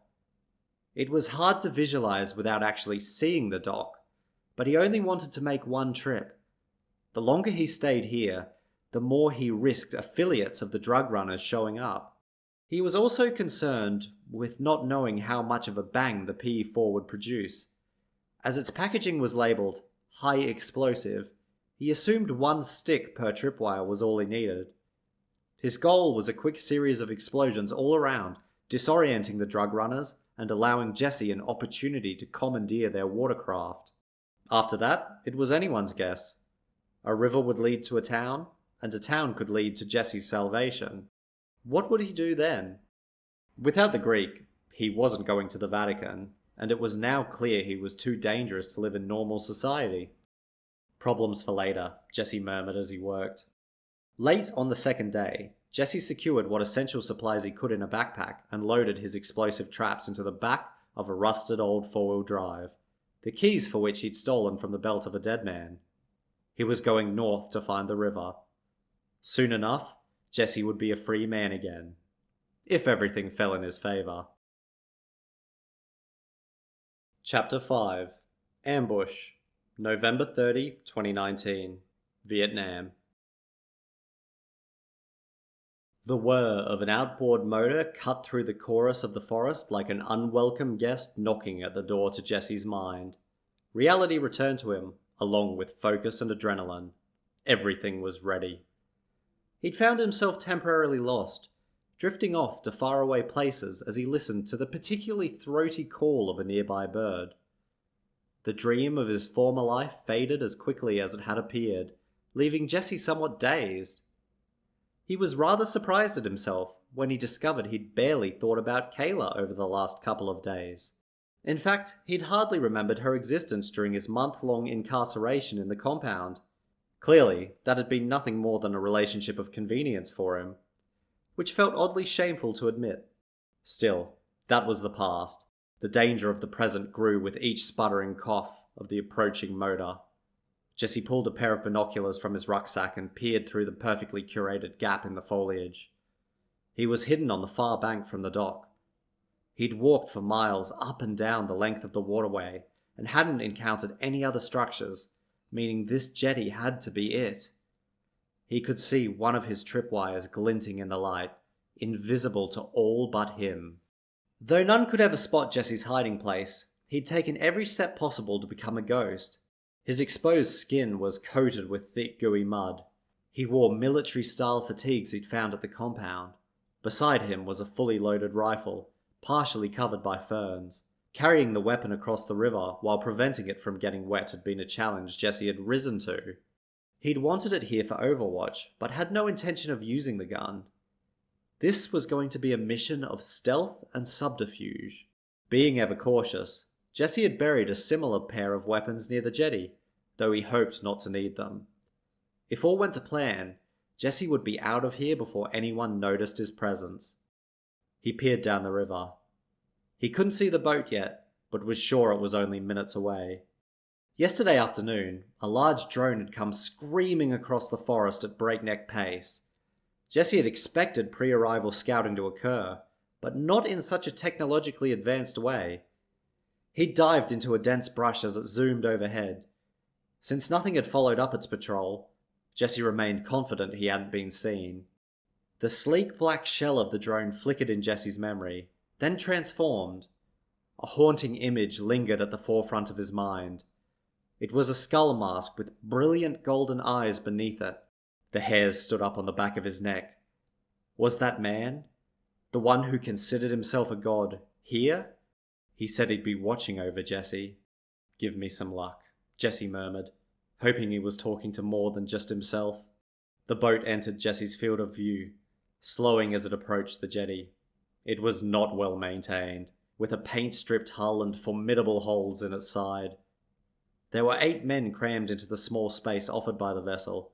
While the boat had a rusted cabin, it looked to be little more than an oversized dinghy.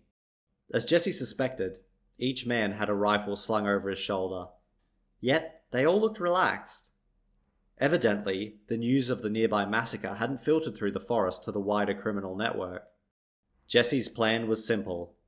It relied on his assumption that the vanguard would exit the boat and make their way down the jetty, where they'd hit the first tripwire.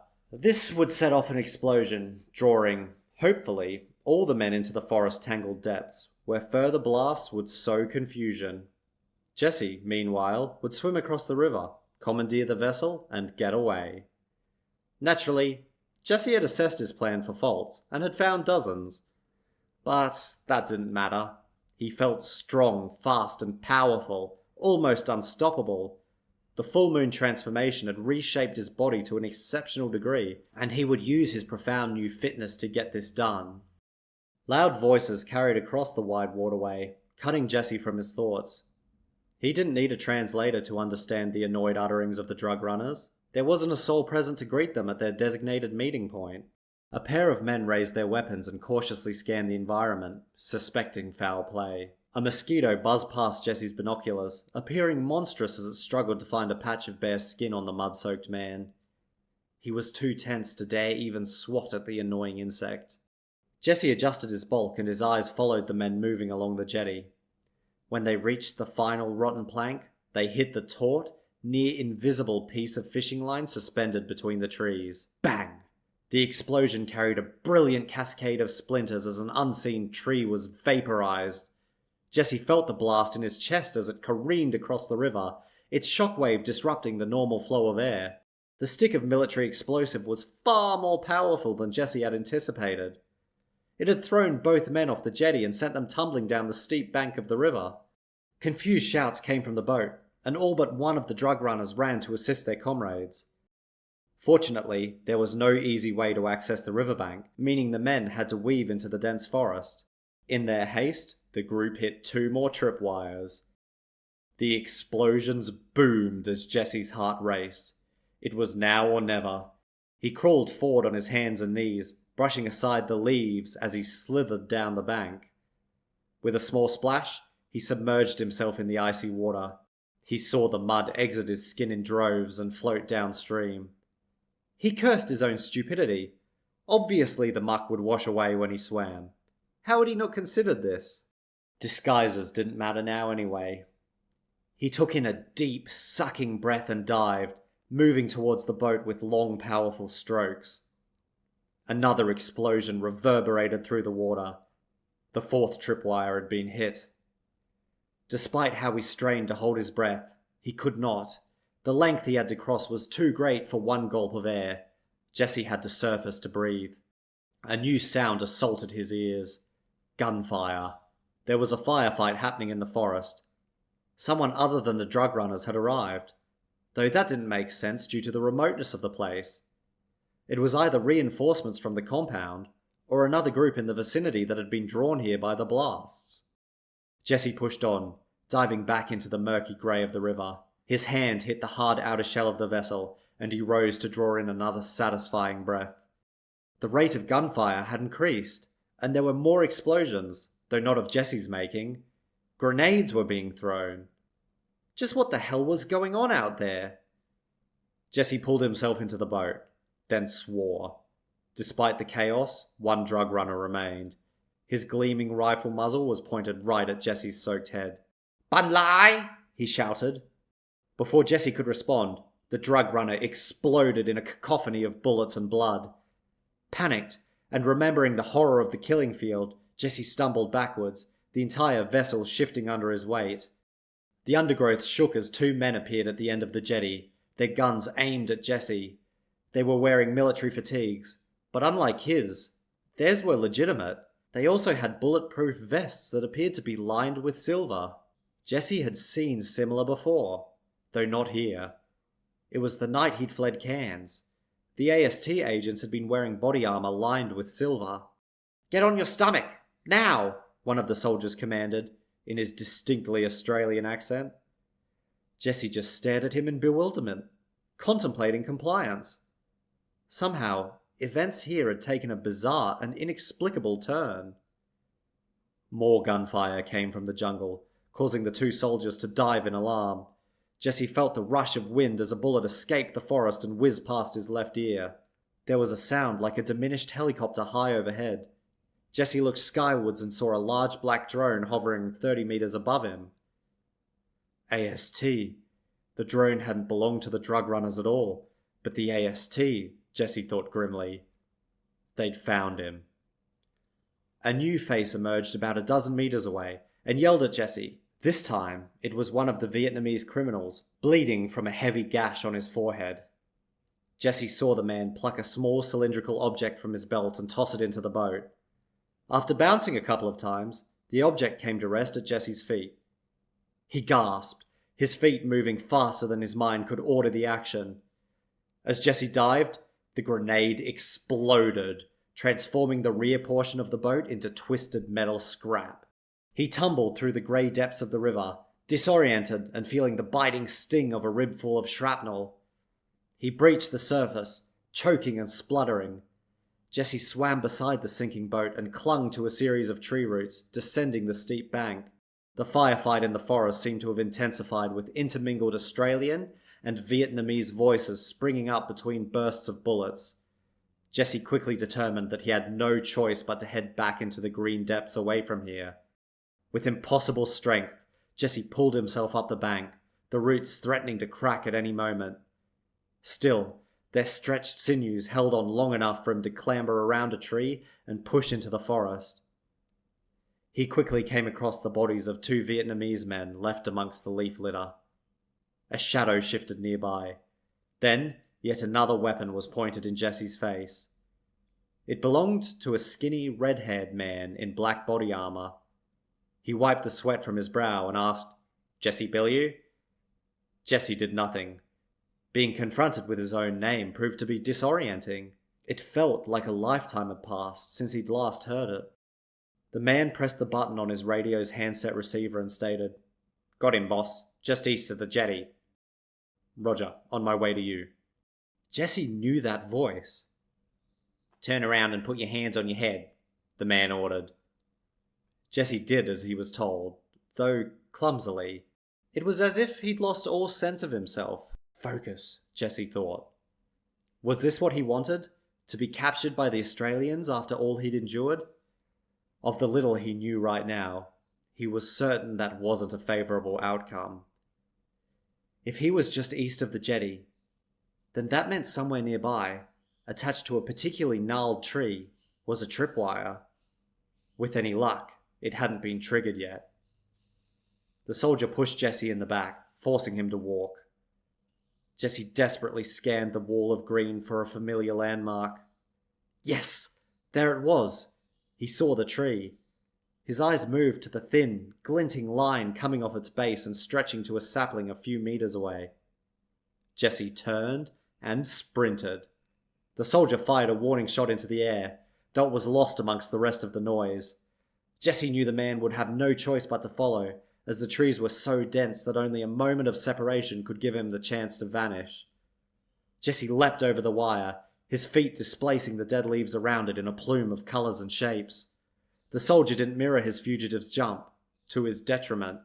Another tree-shattering boom ripped through the jungle. Jesse and the soldier were thrown from their feet as the shockwave ballooned out, though Jesse rolled and was upright quickly. He felt splinters pierce his skin like 1,000 knives. He grimaced, though not for long. His body, which had been working to reject the shrapnel from his ribs, quickly set about ejecting the additional shards of wood. It was almost as if Jesse was shrouded by healing magic, making him impervious to permanent damage. Jesse spun and aimed for the river. There was no time to collect his buried weapons. Evading the AST was all that mattered. He quickly found the jetty, ignoring its creaks as he ran across its mouldy wooden planks. "Jesse!" a disgruntled voice shouted. Jesse turned and saw the thin figure of Liam Sager emerge from the forest. A space of only about 8 meters separated them. Sager had a harrowed, fraught look about him, like he hadn't had a restful night's sleep in days. Another tripwire was hit, causing a further explosion to rock the rainforest. Liam ducked and shielded himself as a hail of wooden shrapnel streamed in his direction. Jesse looked at his cowering pursuer. Their eyes met. At that moment, Jesse confirmed that no matter how dire his circumstances seemed, he did not want to be captured. Surrender was not an option. Liam swore. Without hesitation, Jesse dived back into the river and swam for his life. He navigated the steep bank and darted into the darkness of the forest on the other side. Jesse grinned. The AST would not get him today. Still, his escape plan had failed. No more, he told himself. There were remote villages in the countryside where he could seek shelter and food. He knew he couldn't linger in them, as the AST had come so close to claiming their prize. Liam would probably double his efforts to find Jesse in the coming days. He had to go where no one could follow, and abandon all thoughts of home and civilization. His destiny was the heart of darkness, and he'd walk towards it willingly. Chapter 6. Guilt. December 27, 2019. Vietnam. Long days of desperation quickly became weeks of longing as Jesse wandered the wilderness. As he'd suspected, the villages and towns he came across were not safe havens. The AST had scoured the countryside, anticipating his movements with surprising accuracy. He learned not to trust the locals he met on the roads and on the seldom trodden paths, as they all seemed to be on the lookout for him. Whispers reached Jesse that large cash rewards had been offered for information about him. He'd even seen his own face on loose pamphlets like he was a wanted Wild West villain. Jesse quickly took to stealing food to survive, but after a second close encounter with Liam Sager and his agents, he began avoiding villages altogether. It was by sheer luck alone that he'd escaped. After meeting the enigmatic Baron Samedi, Jesse was unsure of luck and chance. Had Baron Samedi been a manifestation of his shattered psyche? Had he invented the Baron to cope with the horror he'd inflicted upon the drug traffickers? Or had he been a side effect of the werewolf transformation? It wasn't unreasonable to think that the inner beast could manifest in Jesse's addled mind. He didn't know and preferred not to think about it, though he had little else to occupy his mind. Jesse stole away into forests and intimately acquainted himself with the rivers and streams. He taught himself to hunt with his bare hands, though was largely unsuccessful at catching anything other than small game. He struggled to start a fire and feared it would attract unwanted attention, so ate meat raw. He felt primal, like he was walking in the shoes of his less evolved ancestors. He tried to track the days, so he had a rough idea of when the next full moon would occur. As the face of the moon grew fuller in the night sky, Jesse endeavored to move further from civilization. "Let the beast feast on the creatures of the forest," Jesse repeated to himself as a mantra. "Not people. Not again." Then the day came when fire shot through Jesse's bones as he twisted and contorted. His mind went blank as he was lost to the wolf within. In the gloom of the forest, surrounded by the roars and howls of the night, the monster was born for a second time. The sun bore down on Jesse's skin. It took him a long moment to recognize its intensity. This was odd, as the last thing he remembered was being sheltered beneath the dense canopy, gazing into the heavens. Next, he noticed the annoying buzz of mosquitoes all around. The sound filled his ears and penetrated his mind. It was maddening. He groaned and slapped blindly at the insects. It hurt to move, but why was that? Jesse opened his eyes and saw a line of ants scuttling past. He was lying in the dirt, facing the base of a simple wooden building. It almost looked primitive in its construction. "The full moon!" Jesse gasped. Lethargy and confusion were replaced with desperate intent as Jesse jumped to his feet. Naked as the day he was born, Jesse spun around. He was in the middle of a small village, surrounded by forest. Bodies were all around. Men, women, and children, ready to bloat beneath the blazing sun, lay scattered through the clearing. All of them shared a similar expression, a look of shock, pain, and fear. The smell of putrescence infected the air. It had happened again. Last month's horror had repeated itself, only much worse. A pair of girls, not more than 7 or 8 years old, lay a few yards from him. One's face was so mangled it was unrecognizable. The other's skull had been shattered as if placed in a vice and compressed. Despair crippled Jesse, filling him with hopelessness. The pit in his stomach quickly became unbearable, like he'd swallowed the weight of the world. He sank into the muck. 1,000 sunrises and sunsets could have passed as he stared into the dirt, only vaguely aware of his body burning beneath the sun. Was this his punishment for fleeing from the Australian government? He'd valued his freedom as greater than the sum of all these lives. A village massacred, children torn apart. He should have let Liam catch him. How could he go on? The melodic chirp of an unseen bird roused Jesse from his stupor. Tears welled in his eyes. Jesse had always thought it shameful for men to cry. Yet now he couldn't help himself. Like a ceaseless rain, the water tumbled from his eyes into the earth below.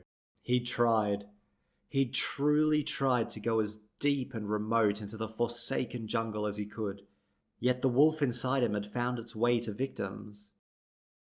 "Your tears are the tears of a man. Your guilt is a man's guilt, though the actions that caused them are far removed from your conscious mind," a somber voice stated. Jesse didn't move. Part of him had expected this. As he had last month, the skull-faced stranger, Baron Samedi, was back. "Why are you here again?" Jesse croaked through sobs. "Because I must be," Baron Samedi answered plainly. Sadness was swiftly replaced with rage. Jesse stood up, his fists clenched. He stared at the oddly dressed man with incredulity in his eyes. "You claim to be a god, yet you won't help me. Why wouldn't you stop this?" Jesse shouted as frustration bubbled in his throat. "In the rest of your life, up until this point, have you known the gods to intervene?" It took a moment for Jesse to digest the response. He shook his head. "Because gods do not. I am here now because greater events than you know are transpiring. Events in which you have a role to play. For all your size, strength, and perceived authority, you are consumed by weakness, by guilt for things you cannot understand or control. I would not see that weakness prevent your destiny." Baron Samedi spoke calmly and slowly, though his voice was not pitying. It had clarity and purpose hidden in its deliberate tones. He pointed his skull-topped cane towards the nearest of the huts, one of the few that hadn't been torn to pieces by the werewolf. With a slight popping sound and an unexpected rush of wind, Jesse found himself inside of it. Instead of kneeling in muck, his knees now felt the hard wood of a solid timber floor. Jesse was relieved to find no corpses in here, nor even the slightest hint of a fight. It was a small, yet powerful thing to be removed from the carnage outside. He noticed a pile of laundry on the floor and immediately began sifting through the clothes to find anything that fit. He was supremely aware of his nakedness, now confined to a large room with Baron Samedi, and didn't like it. He picked up a rather worn poncho and threw it over his head, after struggling to squeeze on a pair of all-too-short cargo pants. As soon as he was adequately dressed, Jesse returned to the anger that had swelled in him. He wanted someone to blame for this. Anyone other than himself. Baron Samedi would do.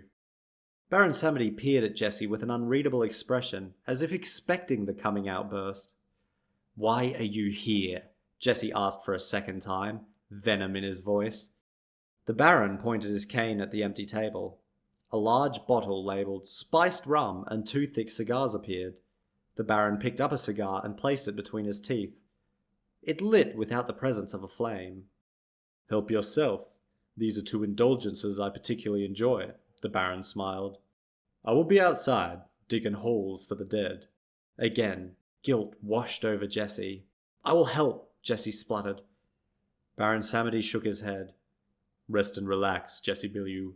Have a little, or a lot of rum, and consider your questions carefully." With a graceful twirl, the Baron walked out of the primitive hut, closing the door behind him. Jesse was intensely curious about what the Baron was doing, yet had no desire to look back on the slaughter outside. He considered that a fortunate side effect of the Baron's reappearance was that confusion replaced his feelings of shame and dread. Just what exactly was this tall, dark-skinned, fancifully dressed being? It seemed that he'd have the opportunity to ask questions, and wasn't going to waste it. After 15 minutes or so had passed, curiosity finally toppled fear in their battle for dominion of Jesse's mind. Jesse strode to the door and flung it open. He was confronted with a long row of graves, each topped with a cross, dug through the center of the village. The Baron worked easily, wielding a sturdy black shovel as he dug into the earth.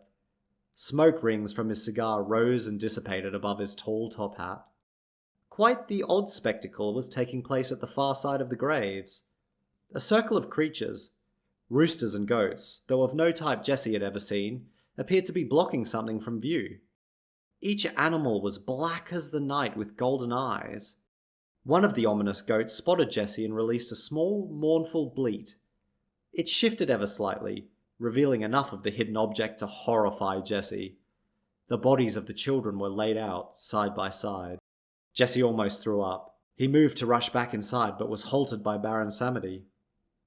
"Come down, Jesse," the Baron ordered, almost cheerily. "The work is almost complete." "What are you doing?" Jesse asked, hesitantly walking towards the first of the graves. The Baron pulled a pair of circular sunglasses from his tailcoat.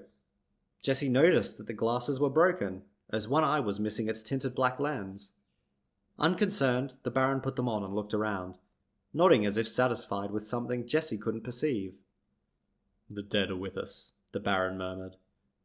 This statement only served to terrify Jesse. You do not need to fear them, the Baron continued, reading Jesse's mind. I will take these men and women across the Vale, to a place they will linger for a time before they fade. Neither heaven nor hell has a claim to any of them. What about the children? Jesse asked, deliberately avoiding looking towards the roosters and goats. I walk the paths through life and death with the utmost familiarity, taking humans with me. One companion I will never stand to travel with is a child who has not yet had the opportunity to live a full life. By my blessing, they will rise to life again. I will guide them to safety from afar, and they will have another chance. You can resurrect the dead? Jesse questioned. Baron Samedi grinned as he puffed on his cigar. There was a flash of golden light. It was blindingly bright. Jesse had to turn away and shield his eyes as the entire circle of goats and chickens were enveloped by it. Then the animals scattered as 3 small children rose to their feet. The kids appeared confused, rubbing their eyes as if they'd just awoken from a long sleep. Baron Samedi strode towards them, then knelt down. Jesse assumed the Baron's skull mask would frighten the children, but that wasn't the case. Baron Samedi spoke softly to them in Vietnamese, with all of them seeming to understand. The children began walking into the forest, flanked by black roosters and goats. Baron Samedi turned back towards Jesse. They will be protected, he stated. How did you do that? Jesse gasped in utter shock. I am a god of life and death, a rarity even among the divine. I am granted the ability to manipulate life without repercussion from the watchers in the dark, and it is a gift I use to its fullest extent. Why not bring them all back? Jesse asked, a fevered idea springing to the forefront of his mind. The Baron could resurrect the entire village. Because that is not how death works. I take pity on the children, because I can.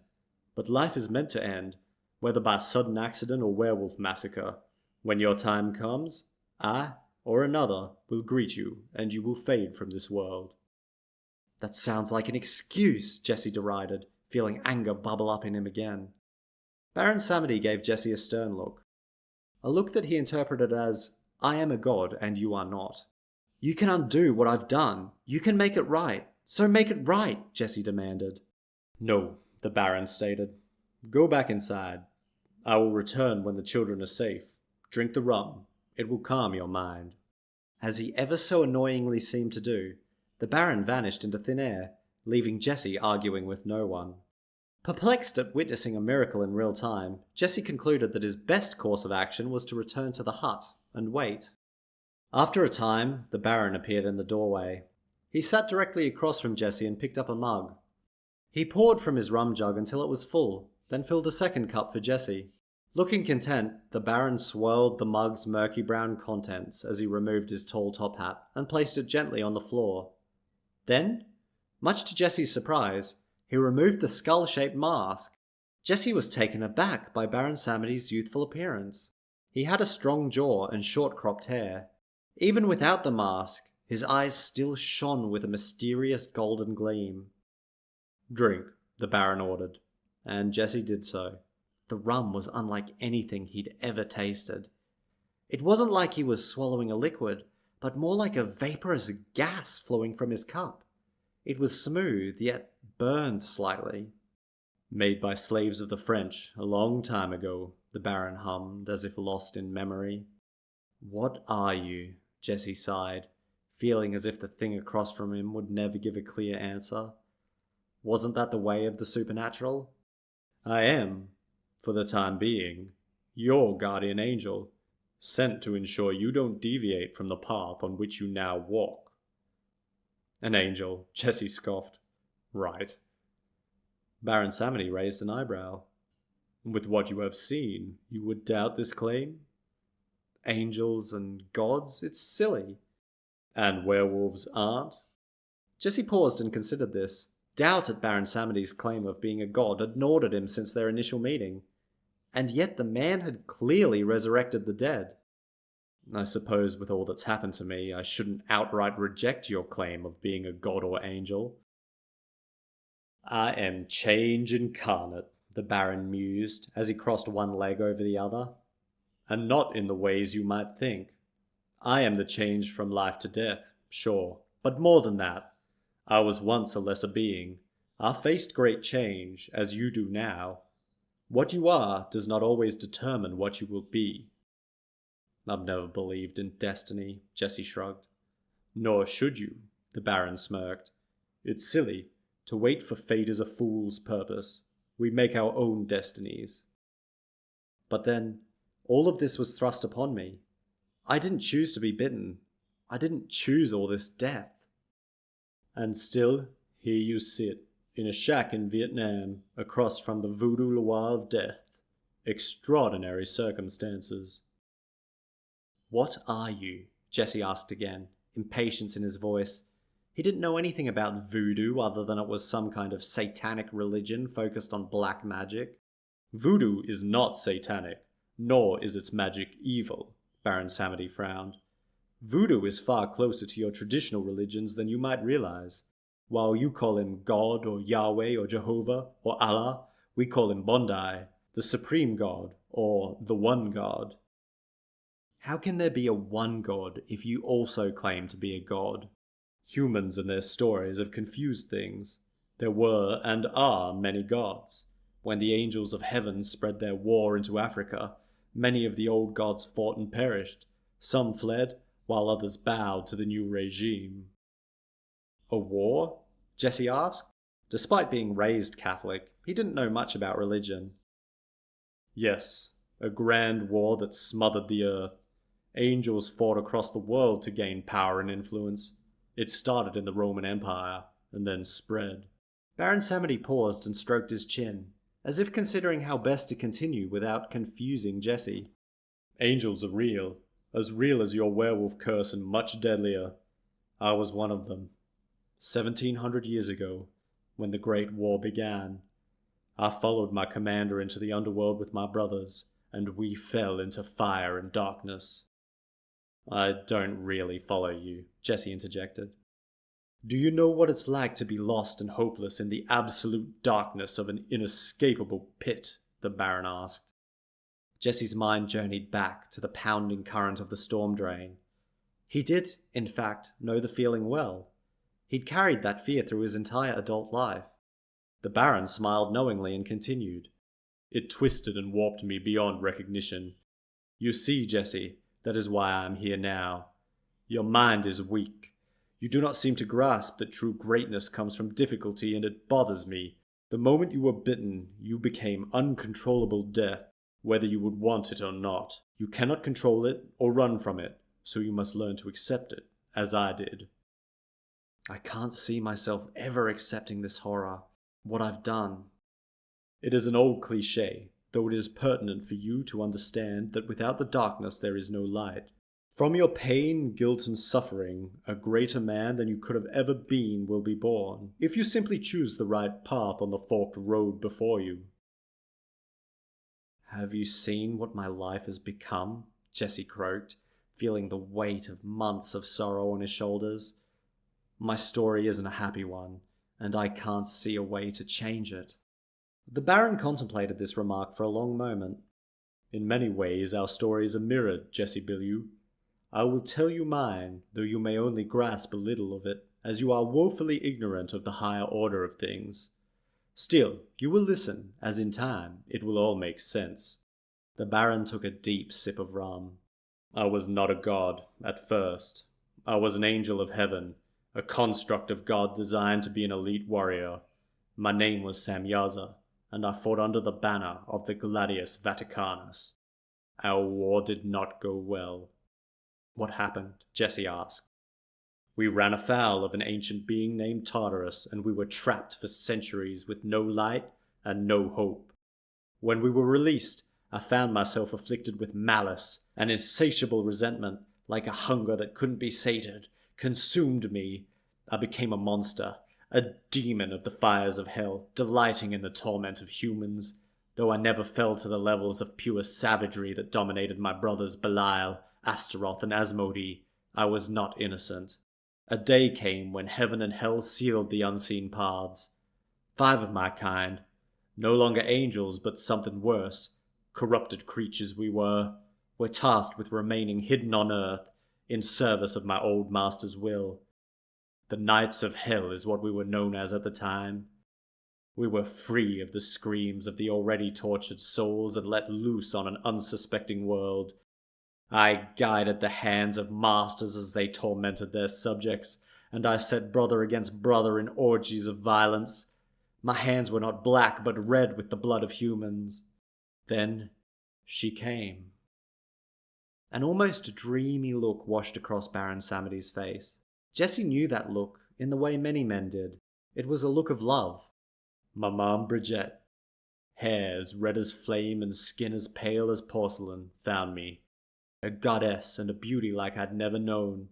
She looked past my corruption and helped my eyes, long closed, open again. I saw what I'd become.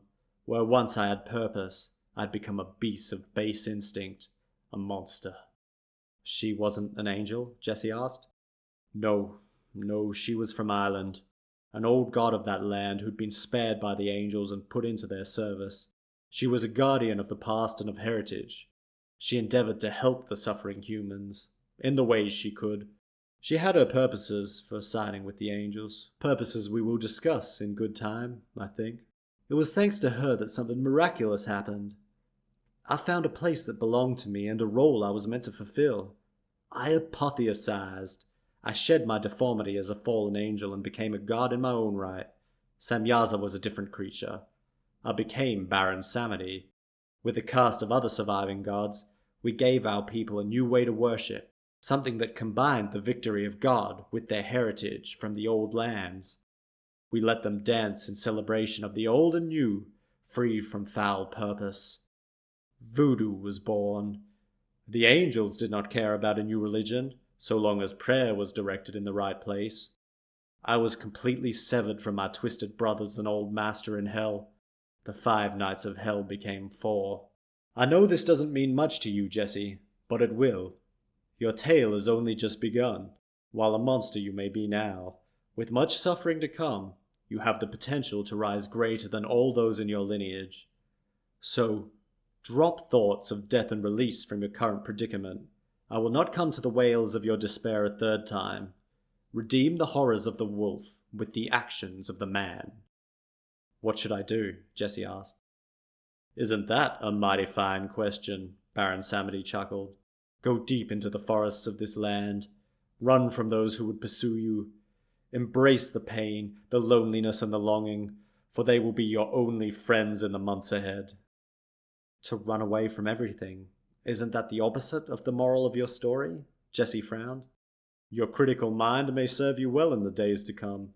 You are being hunted, as I'm sure you're aware. In order to lose your pursuers, you must lose yourself.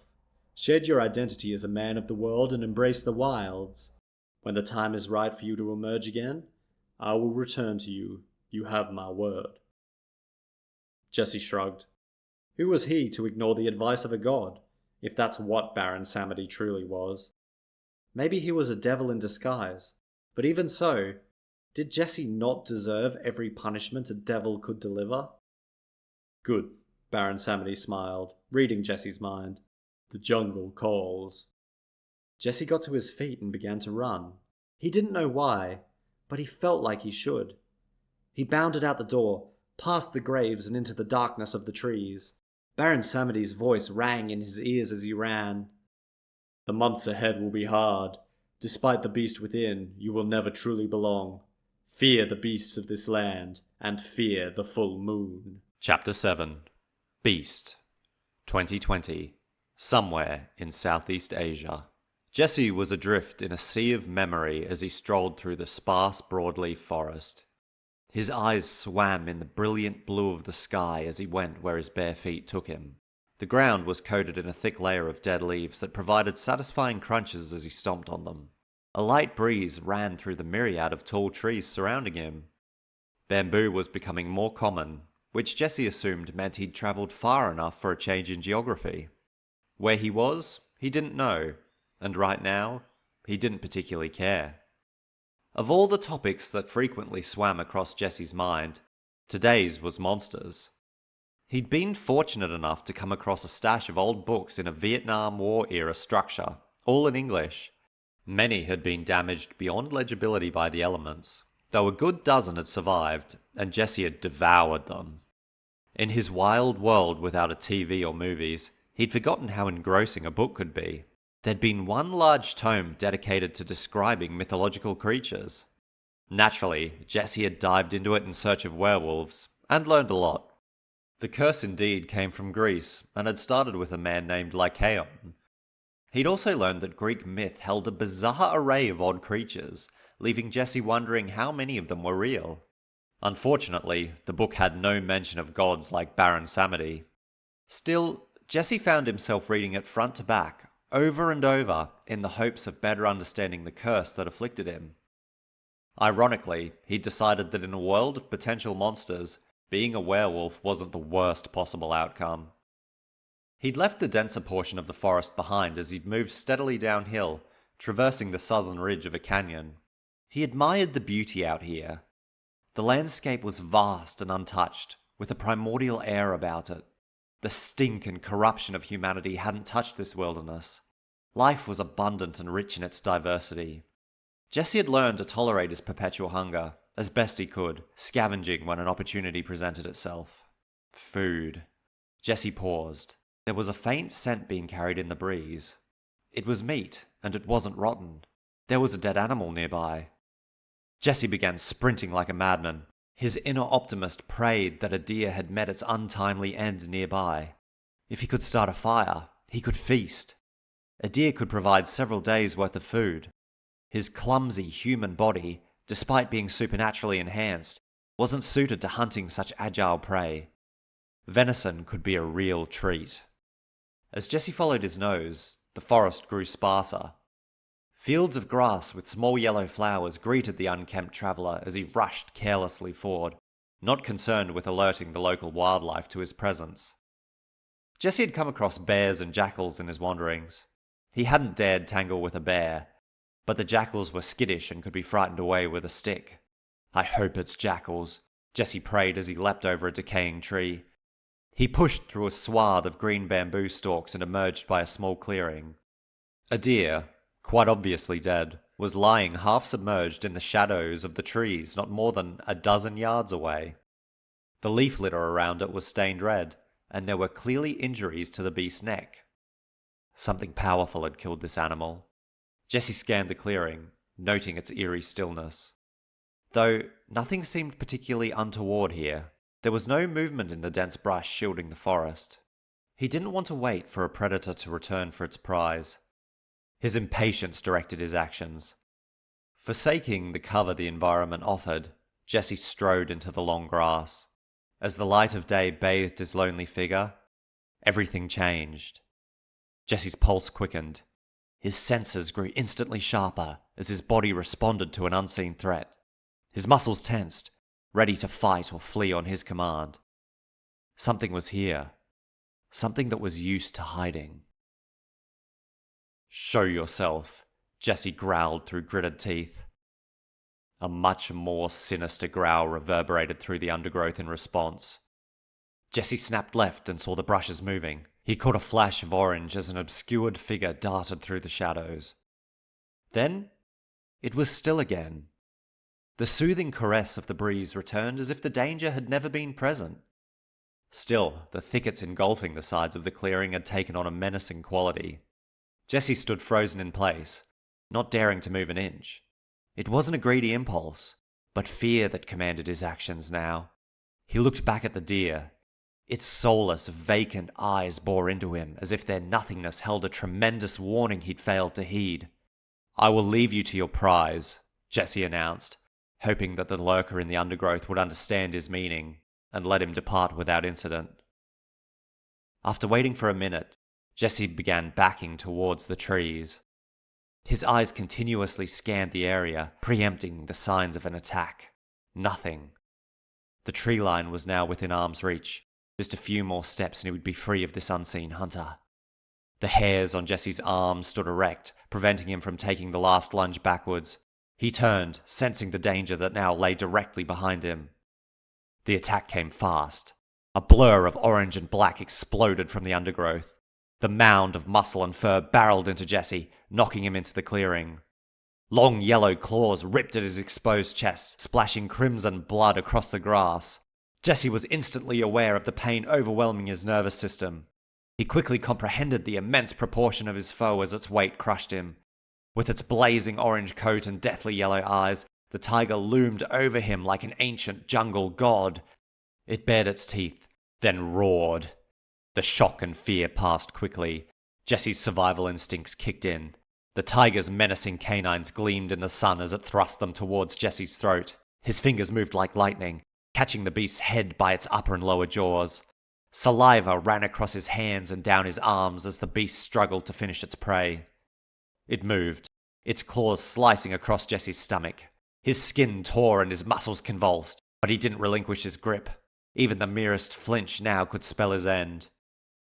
Jesse didn't want to be like the deer, only a few feet away, a lifeless corpse in the forest, a victim to a superior predator.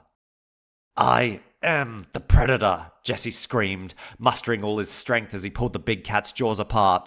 He could feel the sinew of its mouth stretch and its bones snap as he pulled. The tiger relented, rearing in surprise and jumping free of Jesse's dangerous hands. It shook its head vigorously in its agony. Emboldened, Jesse scrambled to his feet. He looked down and saw the rips on his stomach healing already, albeit slowly. The tiger's claws had dug deep. He caught his breath as he surveyed his foe. The tiger had to be triple his weight. He splayed his arms out in a vain attempt to appear bigger. The tiger roared as if dismissing Jesse's display as pathetic. It was the king of this land and couldn't be frightened so easily. The tiger eyed him with more than contempt now. There was intrigue in its sparkling eyes. Its protracted claws scraped the earth as it bore its fangs. This time, Jesse was ready for the leap. He saw the beast's muscles tense before it sprang from the grass. The cat sailed past Jesse as he dived right, losing his footing and landing hard on his shoulder. He felt it dislocate, the pain proving momentarily disorienting. The tiger spun. Its teeth found Jesse's left calf, puncturing through skin and muscle down to the bone. Jesse aimed an ungainly kick into the side of the tiger's head with his free leg, freeing his mutilated calf from its maw. Again on the ground, with a now useless left leg and a dangling right arm, Jesse couldn't get back to his feet. Worse still, the tiger was rounding on him again, greedily eyeing his neck. It knew what it had to do to subdue him, whereas Jesse had no idea how to escape the beast. "Get away!" Jesse gasped as his shoulder popped back into place. He noticed that his leg wasn't healing. The tiger swatted at Jesse with its powerful forelimbs. Its claws cut through his shattered body like he was made of butter. Jesse's face was splashed with swaths of his own blood. The red liquid burned in his eyes, temporarily blinding him. The wind changed. The tiger's head pushed through Jesse's arms and towards his esophagus. He knew it was moving to end this fight. Jesse blocked his neck with his forearm, feeling the bones snap as the tiger clamped down on it. This was life or death. Jesse had no intention of submitting to the beast's will, no matter how much pain it inflicted upon him. His free hand searched for the cat's eye socket, finding it quickly. Jesse pushed his thumb and forefinger into the tiger's eye, feeling something give, like a blood vessel bursting. Then a howl of pain. The tiger released its jaw from Jesse's mutilated arm and doubled back. Jesse was satisfied he'd finally been able to injure this sturdy foe. Hopefully, it would be enough to drive the beast away. The tiger roared, and Jesse roared back at it. His broken forearm wasn't healing at all. It simply dangled, useless and limp. Jesse couldn't defend himself any longer. If the tiger chose to strike again, it could all be over. The tiger shook its head violently, then pounced back into the brush. The vegetation trembled, then went still. Jesse breathed a welcome sigh of relief. It seemed that, for now at least, the fight was over. He couldn't stay here though, yet he was helpless to move. There was a clicking sound as the bones in his forearm rejoined. Jesse screamed in agony as this unexpected act brought him to near unconsciousness. Then, rather unexpectedly, Jesse laughed. His supernatural healing factor wasn't completely depleted. Somehow, once again, despite difficult odds, he'd walk out of this. After 20 minutes, Jesse was able to pull himself to his feet. Then, After an hour of limping, he began to walk again. Jesse scrambled back up the ridge, away from the tiger's kingdom, with a newfound respect for the other monsters of this forest. He'd begun to think himself above the natural world, and it was as if the tiger had appeared to remind him that that wasn't the case. Jesse, a supernatural monster, had almost been killed by a large cat. There was a lesson in there for him to digest, but not before a long period of healing had taken place. Any delusion that the forest was now his home was shattered. He didn't belong anywhere. Chapter 8. Drums, 2020. Somewhere in Southeast Asia. Jesse was a wreck of a man. His only companions were the chirps of unseen birds and the shuffling shadows of monkeys high in the treetops. For a time, before the tiger, he'd embraced being one with nature. The diversity of the jungle was endless, and Jesse had become a part of its ecosystem.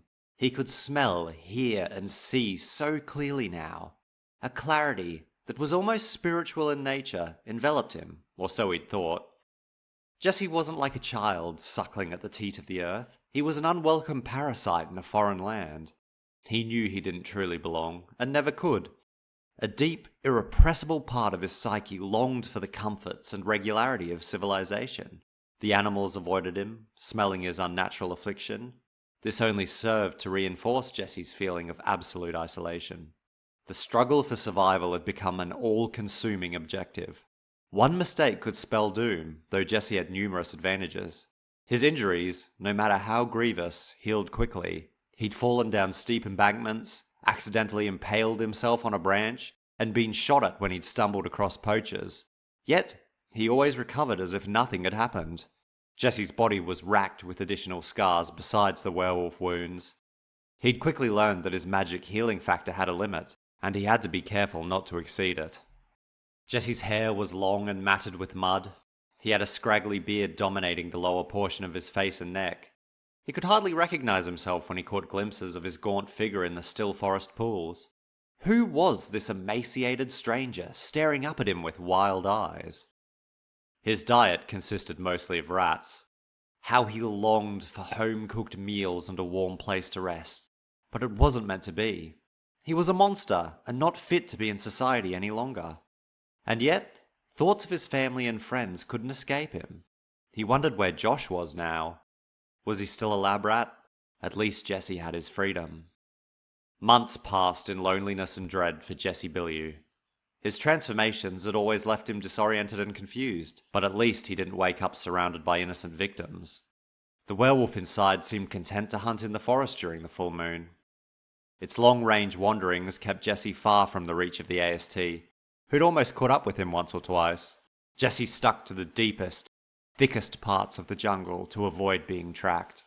Whenever he heard vehicles, he took it as an indication that he was going the wrong way. He never stayed in one place too long. The more that Jesse became lost in the wilderness of Southeast Asia, the more he became lost with himself. He didn't even know if he was in Vietnam anymore. When he stumbled near villages, quite by accident, he heard different languages and dialects. It was better that he didn't know where he was. If he didn't know, how could the AST? Liam Sager's scowling face was burned into Jesse's brain. While he couldn't live in society, he still refused to be a lab rat.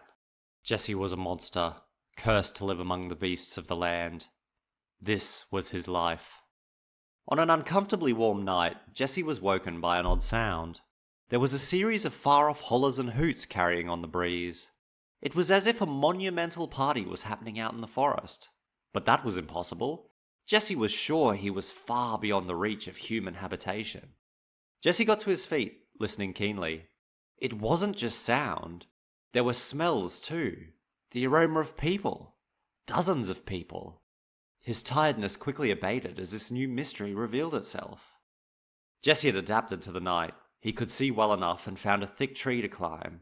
As he burst through the pitch-black canopy, he was met by an orange glow igniting the night. It looked like a large bonfire in a distant clearing, only a few kilometers away at most. This odd occurrence had to be investigated. Jesse considered the possibility of poachers, though that was unlikely. They never willingly invited their own discovery. This party was so obvious and loud it had to be something else. Jesse pulled a tattered tunic over his head. He'd found it after his last transformation, and it was now his only piece of clothing. Jesse breathed in, letting odor particles flood his nostrils. He caught the scent, and now had to navigate the dark paths of the jungle. The journey was quick. Jesse stayed clear of the chattering voices from the disparate groups moving in the gloom. There were parties of no more than 5 people heading towards the bonfire from all directions, guided by torchlight. The people made a lot of noise, apparently wholly unconcerned with masking their presence out here. Stranger still were the words they uttered, sounding alien to Jesse.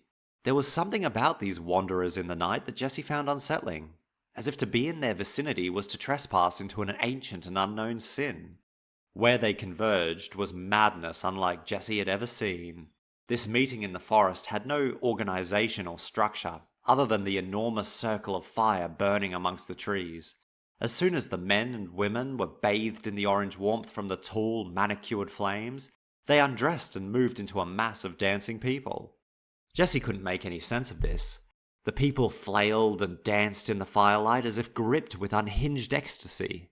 They spasmed and gyrated to a tune without melody or rhythm. Drums beat and flutes played with no unity or precision. It was just raw, unfiltered noise. Jesse watched a man stumble past, his eyes rolling in his skull and foam dripping from his mouth. He noticed that the braver madmen would throw themselves through the wall of fire into an obscured inner circle. Jesse felt the acute pull of the mystery here, part of him wanting to throw away his tunic and join in to investigate. Another voice in his brain warned against such an action. It was like he was in the presence of a horrific power, one that shouldn't be made aware of him. A hand touched Jesse's shoulder, almost causing him to leap in fright. He swallowed his fear as a shadow slithered into place beside him. A shadow that took on a familiar form. Jesse recognized the skull mask of Baron Samedi. The god of the dead was back. I need to see what's inside the ring of fire, Jesse began to explain, pausing as he processed the sound of his own voice. Now, Jesse Billiau, Baron Samedi whispered, a hint of warning in his voice. This is not a place for exploration. But surely this is voodoo, the madness of it. This is your religion. The thought had occurred to Jesse when he saw the wildness of the people. It also helped to explain Baron Samedi's presence in Southeast Asia. What do you know of voodoo?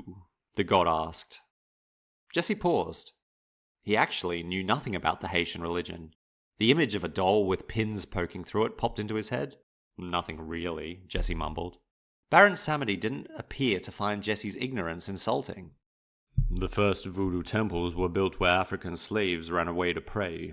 It is also a religion heavily linked with nature. The people invite the deities of the rivers, valleys, and mountains into their bodies and make covenants with them. Then they dance in the sacred places. That is not what we are witnessing here. I thought you said they worshipped the Christian god.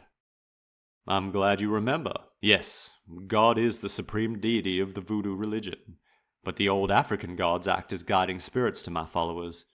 In voodoo, everything that happens is due to the direct intervention of the spirits, whether good or bad. The people make offerings, and the spirits take possession for a short time. And that isn't this? No, there are no gods here, just a call to the void and the malevolent things that squirm in the dark. The way the Baron said it made Jesse shudder. It was good to know that his gut instinct hadn't been wrong about this gathering. This wasn't a wholesome place to be. I think it is time I continued telling you my story, as we are not at risk of being overheard here. Jesse watched the people dancing as he prepared to let his mind absorb the Baron's words. I told you of my brigade, the great flame that changed my destiny. If you remember, I was an agent of hell, causing chaos.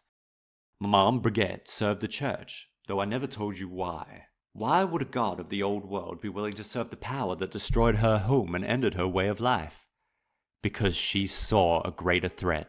A secret threat lingering out of view of even the angels. This ritual here is that very same threat. It began in colonial Africa. Brother sold brother into slavery. Humans were traded as mere possessions across the world, deemed of lesser value because of unchangeable physical attributes. Despair ran rampant as atrocities became normal life. In that despair and in that hopelessness, something dark festered. Long tentacles found anchor in the weakened minds of the oppressed and tortured, and manipulated them through dreams. Maman Brigette showed me the dances in the firelight. She let me hear the beating drums and piping flutes in the dark. The calls to dark deities filled my ears and I dismissed them. She warned me of powers beyond God himself, and I laughed at the notion. Then I met him. Jesse couldn't help but notice that Baron Samedi looked incredibly grim. Who? The Sundered King, he called himself. A lonely figure who walked in the remote places of the world. He sought out the disenfranchised and the lost. Wherever he appeared, these rituals began. What was he? A god like you? To this day I can't be sure. He was a broken figure, in service to something greater than himself. Something that viewed all life as a game. It was in Haiti that we met, during a period of great unrest. Maman Brigette told me not to engage with such a fellow. His hatred of the gods was palpable. But I was a knight of hell, so what did I care? A fallen angel of mighty God. What he showed me was terrifying beyond God or Satan, beyond anything in this small world. I knew that I couldn't let the people fall under his spell. The beliefs of the church had been pushed onto the people of Haiti, though unsuccessfully. I turned my efforts to aid in Maman Brigette to draw the masses away from the Sundered King's infestation and to God, the lesser of two evils. It didn't work. The fires grew as the people continued to dance, inviting things from the void into their minds. That's when I changed tact. I asked Maman Brigette to help me recruit the gods of Africa, those who'd survived, to blend the old and the new.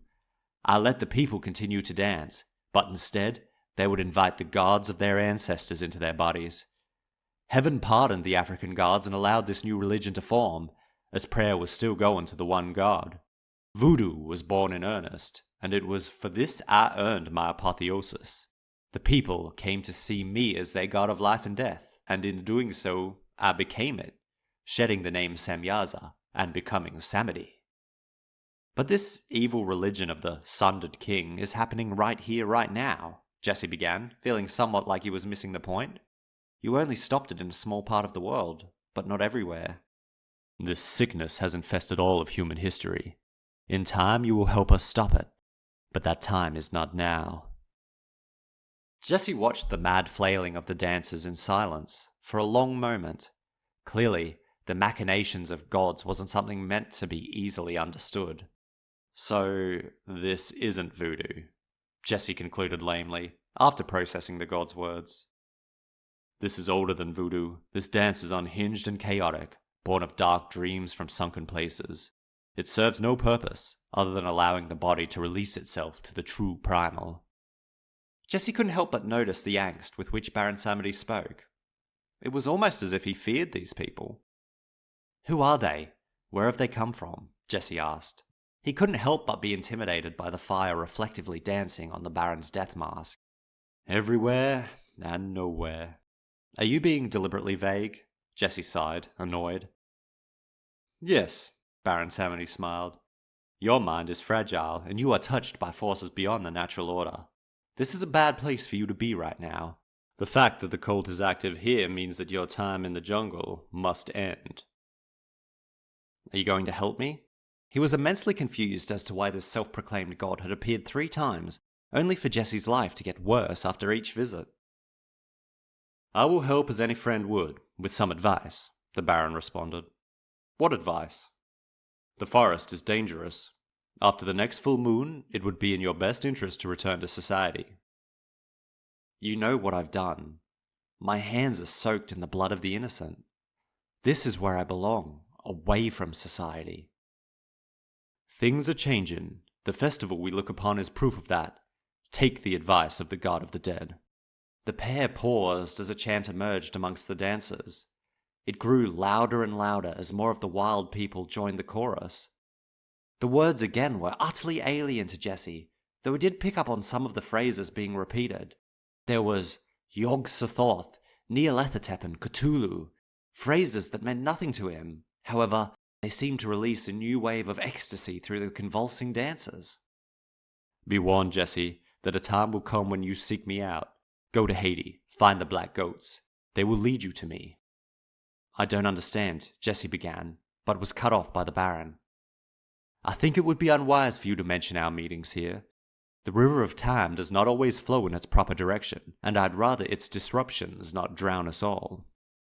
While Jesse didn't understand the Baron's meaning, he could tell the seriousness of the words. Jesse noticed a man in a hooded robe moving through the crowd. Cradled in his arms was a small statue carved from a strange green material. The hooded man walked swiftly out of sight, moving through the ring of flame before Jesse could garner what the idol represented. "Flee from this place, Jesse Billiau, lest unnumbered eyes fall upon you," the god of the dead warned. Then, Baron Samedi was gone. Jesse decided to heed the god's words. He silently crept away from the fire and the noise of the drums. Was the Baron right? Should he, at last, approach civilization again? How he longed to be free of the mud and the rain, to eat properly cooked food. He would find somewhere safe to sleep, then consider it in the morning. There wasn't much time, as his next transformation was approaching with the growing face of the moon. Chapter 9. Russian, 2020. Rural Cambodia. On what he assumed to be another unremarkable morning, Jesse was strolling through a pocket of broadleaf ferns when an unfamiliar smell filtered into his nostrils. There was chicken, rice, and abundant spices. It was the smell of properly cooked food, meaning people were nearby. "I can't go," Jesse shook his head. It had been so long since he'd interacted with another person that he was afraid he wouldn't know how anymore. Was he even a man, or was he a thing of the forest? Yet, he couldn't help the voice of Baron Samedi ringing in his ears. The time to return was coming, though that encounter had been weeks ago now. Despite his best intentions to remain a ghost in the forest, Jesse had slowly begun edging towards his humanity. He'd taken shelter in abandoned ruins instead of beneath the endless trees, and not just because the ruins provided food, mainly in the form of abundant vermin scurrying about, but due to something deeper in his subconscious. The pull for the sounds, sights, and tastes of civilization grew stronger in him by the day. Jesse paused and contemplated the foreign smell he'd come across. It was a fragrant curry. Something delightful was being prepared, and it was a powerful enticer. He could almost see himself as an old-school cartoon character, letting the wafting odor pick him up and carry him to its source. A slave to his base desire to eat a meal that wasn't raw rodent, Jesse wrapped his tattered cloak around himself and pulled the hood up, masking his face in shadow. His heightened senses told him in which direction to travel. He emerged from the forest at the edge of a rice plantation. The stalks were small and vibrantly green, with many drowned in the puddles that dominated the field. Some distance away, a man was pushing a strange device along the rows of crops.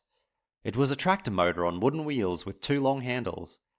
Jesse watched him curiously, and not just for the man's actions. It had been so long since he'd seen another person, it was like looking at the illusion of a thing he'd forced himself to erase all memory of.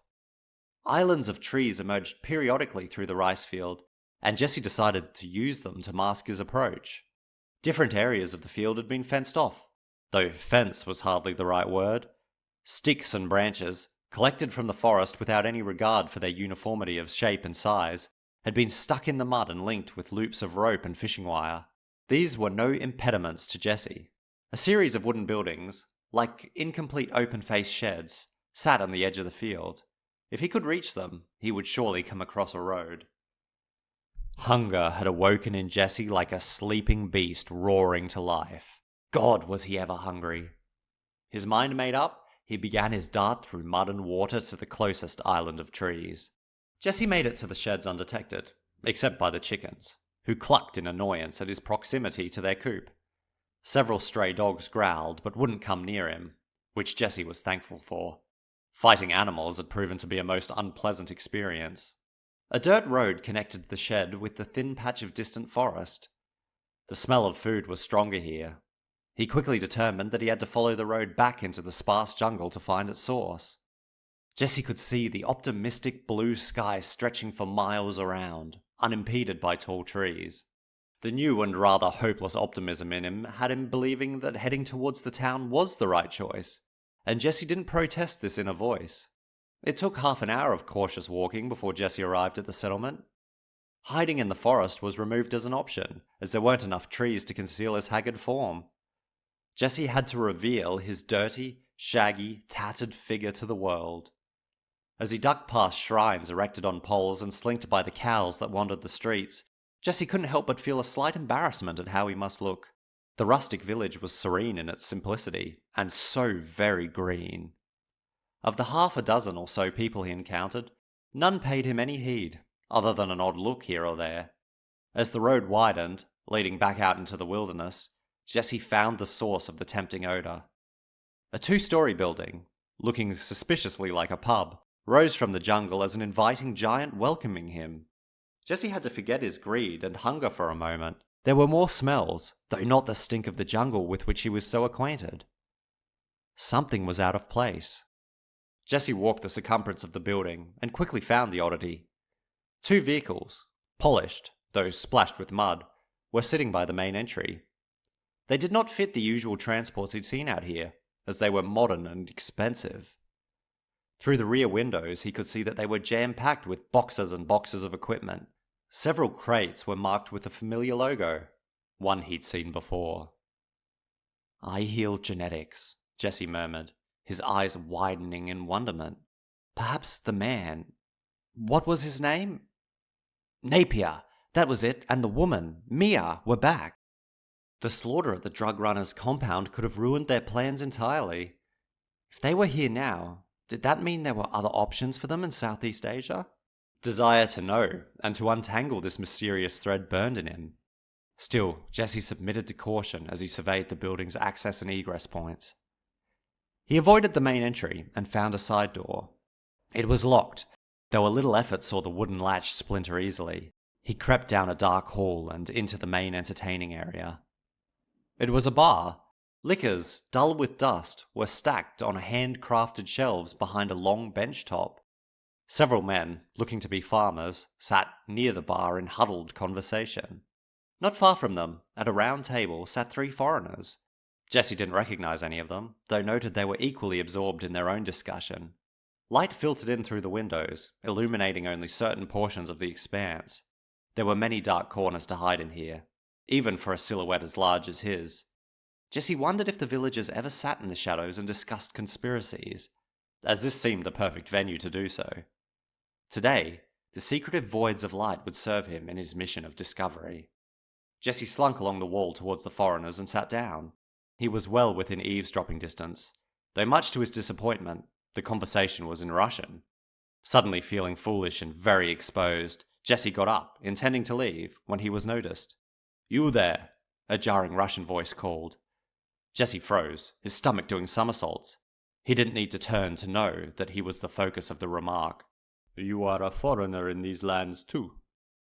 Jesse nodded reluctantly, ensuring his hood still covered his face. "Come and sit with us. Do not take this as an insult, but you appear well acquainted with these lands." Jesse paused, considering his options. His inner voice screamed at him to run, but he couldn't trust that voice anymore. For too long it had been removed from the world of people. Then the food arrived. Jesse salivated as the exotic aromas danced through his nostrils. He must have looked like a starved puppy, as the Russian who'd called on him seized on this opportunity with unexpected fervor. "You look hungry. I will order another plate. You take mine." Jesse's body betrayed his mind as he moved to the table, a slave to desire. He sat down, and without a word, put his face to the bowl. Like a beast gorging itself from a trough, he ate with no dignity. Jesse consumed the meal like what he'd become, a thing of the woods. When he raised his face from the bowl, feeling satisfied like he hadn't in months, he finally took in the men's appearances. Only the centre person, who'd called him, had a cheery demeanour. He was bespectacled and scrawny, whereas the other two looked serious and battle-hardened. It wasn't a stretch of logic to assume that they could have been the skinny man's bodyguards. The serious pair assessed Jesse with a reproachful gaze, as if they'd just witnessed an illicit display without being allowed to consent. The cheery man, however, raised a hand when Jesse was done. "Viktor Petrov," he smiled. Jesse grunted in response. He didn't want to give his name. "And you are?"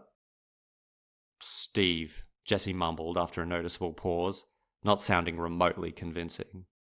"Well, Steve, I must say, we did not expect to see any other foreigners out here. You must have quite the story to tell.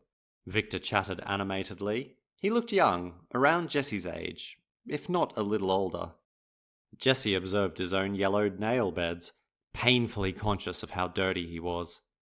If the Russian had noticed Jesse's wretched appearance, he didn't comment on it, almost as if he expected this. "Where are we?" Jesse asked quietly, his voice hoarse and raspy from lack of use. Victor didn't react to the oddity of the question. "Very rural Cambodia." "Cambodia?" Jesse repeated. "Why are you here?" "We are looking for some old ruins. Here, I will show you a picture." Victor handed Jesse his phone, which displayed an image of a crumbling temple. Jesse had come across it days ago. He considered it an obvious landmark and had stayed well clear ever since. Victor was able to read Jesse's face. "You have seen it?" he grinned. "Yes," Jesse nodded, not bothering to lie. "Why do you want to go there?" Victor seemed flummoxed by the question, as if the answer was so obvious Jesse was a fool to ask. It wasn't obvious to Jesse, though. Why would I-Heal Genetics be looking for an old temple? "I am a scientist who studies these kinds of things," Victor shrugged, almost as if trying too hard to seem unconcerned. Jesse eyed him warily. Victor noticed, and, desiring to appear completely non-threatening, changed tact. "Do you live around here?" he asked politely. Jesse shrugged and muttered, "My business, not yours." Victor smiled. The boy was cocky, and Jesse didn't like that. He had an air of academic success about him that made him feel false and untrustworthy. Jesse abruptly stood up. "I need to go. Thank you for the food." Victor rose to his feet, motioning to the two other men to stay down. The bodyguards now appeared on the edge of their seats, waiting to spring into action on Victor's command. "Wait, we could use a man of your knowledge. Take us to the temple, and I can pay you handsomely for your efforts." Jesse shook his head. "I can offer you more than money. What do you want?" Victor asked plainly, his quivering voice betraying a hint of desperation. "To be left alone," Jesse stated, intending that to be the end of the discussion.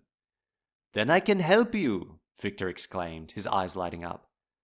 "I do not wish to cast unjust aspersions upon you, but we know that a fugitive is being hunted by the Australian government through these lands. It does not take a detective to work out it is you." "Prove it," Jesse hissed, taking a step from the table. "I mean," Victor continued quickly, "that we do not care what crimes you have committed. If you help us, we can help you. The Australians are like dogs to your scent, as I'm sure you are aware. The forest cannot hide you forever." Jesse paused. It was, of course, common knowledge that he was being hunted. The Australians had given out pamphlets with his face on them. Perhaps the Russians were his final escape from the AST. Perhaps this is why Baron Samedi had directed him towards civilization. "What would you have me do?" "We will meet you at the edge of the road leading out of the village, once we collect and prepare our equipment, though it would take some time. If you'd like, we can offer you lodgings here." "No," Jesse snapped. He would retreat back into the forest through the night. Wasn't safe here. He was known here. "Ah, right. Well, tomorrow morning then. Meet at first light." Jesse nodded his agreement and began moving for the door. Again, Victor's bodyguards looked to be restraining themselves from getting up and pursuing Jesse. With as much haste as he could muster, Jesse fled the town. The more he considered this idea, the more he liked it. He could get up before dawn's first light and scout the meeting point. If anything was amiss, he simply wouldn't show. Perhaps the Russians could get him out of Southeast Asia altogether, drop him off somewhere he could start a new life, though it would have to be somewhere he was no danger to the innocent. He'd figure it out tomorrow. For now, Jesse would go back into the trees and enjoy the feeling of fullness in his belly. Whether it was the food or the thought of escape from the forest, Jesse wasn't sure, but something caused him to oversleep. The morning calls of the forest birds woke him as light breached the dense wall of vegetation. Jesse scrambled out of the ferns and threw on his stinking clothes. He had to get to the rendezvous point fast or risk the Russians leaving without him. He crossed the rice field with zeal and moved towards the village at a running jog. Stealth was no longer his concern. The sun hung low over the trees when he arrived at the village. Jesse barely noticed the abundant tire tracks digging into the dirt road, nor paid attention to the absence of the villagers. He was singularly focused on not being left behind. The looming shadow of the AST was always behind him, and at last he could be free of it for good. Jesse came to the point of the road where it widened and swung his head left to right. There was no one here. He'd missed them. Then, a voice with a strong Russian accent sprang up from a nearby house. "You are late," Victor called, sounding nervous. Jesse began to murmur his apologies, but paused as an array of odors filled his nostrils. He smelled weapons, and something else he'd experienced of the AST. Silver. Men were emerging from buildings all around. Rifles were raised and pointed right at him. These were not drug runners, but soldiers or mercenaries. It was painfully apparent by their uniforms that they weren't AST either. The circle of men closed in on Jesse, who raised his fist defiantly. "Do not fight," a new female voice called, as a woman stepped out from behind one of the armed men. Jesse recognized her instantly. This was Mia, the eye-healed genetics representative he'd seen in the compound all those months ago.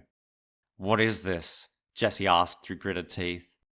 "An end to your reign of terror in these lands," Mia answered excitedly, her eyes alight with anticipation.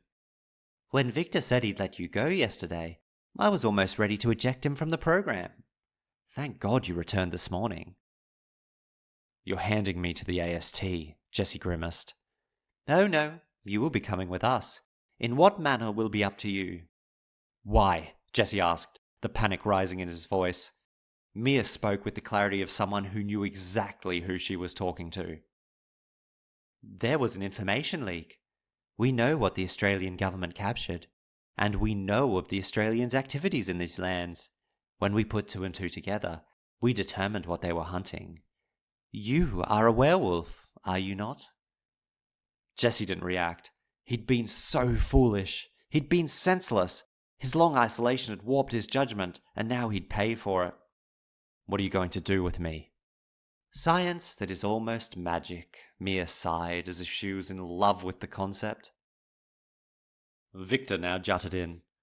"I recognized you immediately yesterday, of course. Very fortuitous that you should appear right where we are. But we were not ready. I know you are dangerous, and did not want to risk you killing us and escaping." Jesse snorted with derision. He scanned the area round and round, but couldn't see anything. No way to escape. "Will you come quietly?" Mia asked. The circle of soldiers was getting tighter. The stench of their sweat and the reek of their silver accoutrements consumed Jesse. "No," Jesse stated, lunging at the nearest man with his fists clenched. His target rolled backwards and fired 2 rounds into Jesse's shoulder. Jesse gasped with pain and gripped the sizzling wound. The bullets weren't silver, and as soon as they entered his skin, Jesse could feel his superhuman body working to spit them back out. There was a flurry of activity as weapons were released to their slings and shining silver batons were drawn by a handful of the mercenaries. They began whacking Jesse's arms and legs with ferocity. Jesse fought back as best he could, but the blunt instruments carried a debilitating bite as if they were coated in poison. Each strike further infected him. Jesse's left femur broke beneath a barrage of powerful blows and seemed resistant to immediately healing. His left forearm snapped as he braced against another swing. Jesse collapsed in a crumpled heap in the middle of the road. Here, in rural Cambodia, he was defeated. An order to cease was given, and the blurry face of Mia appeared in Jesse's fading vision. "Big things are happening. You will be at the cornerstone of the scientific revolution coming. Oh, and don't worry, we will have the other Australian werewolf in good time, too. He will be the final product if our tests on you fail." There was no maliciousness in Mia's voice, just a chilling sense of purpose. An unnerving calm came over Jesse. He saw the image of Baron Samedi's skull mask flash across his vision, as if the god was commanding him not to fight anymore. Gods or no gods, it didn't matter. Jesse knew that his time for revenge would come, and he'd seize the moment when it did. The story continues in the Old World Saga, Book 3, in the Shadow of the Old World. Author's note: thank you for taking the time to listen to my first attempted reading of one of my books. If you're interested at all in checking out the Old World Saga, you can find the paperbacks and Kindle versions available on Amazon, and subscribe to my channel because I will be uploading more content about my books and about my writing journey. So stay tuned for more.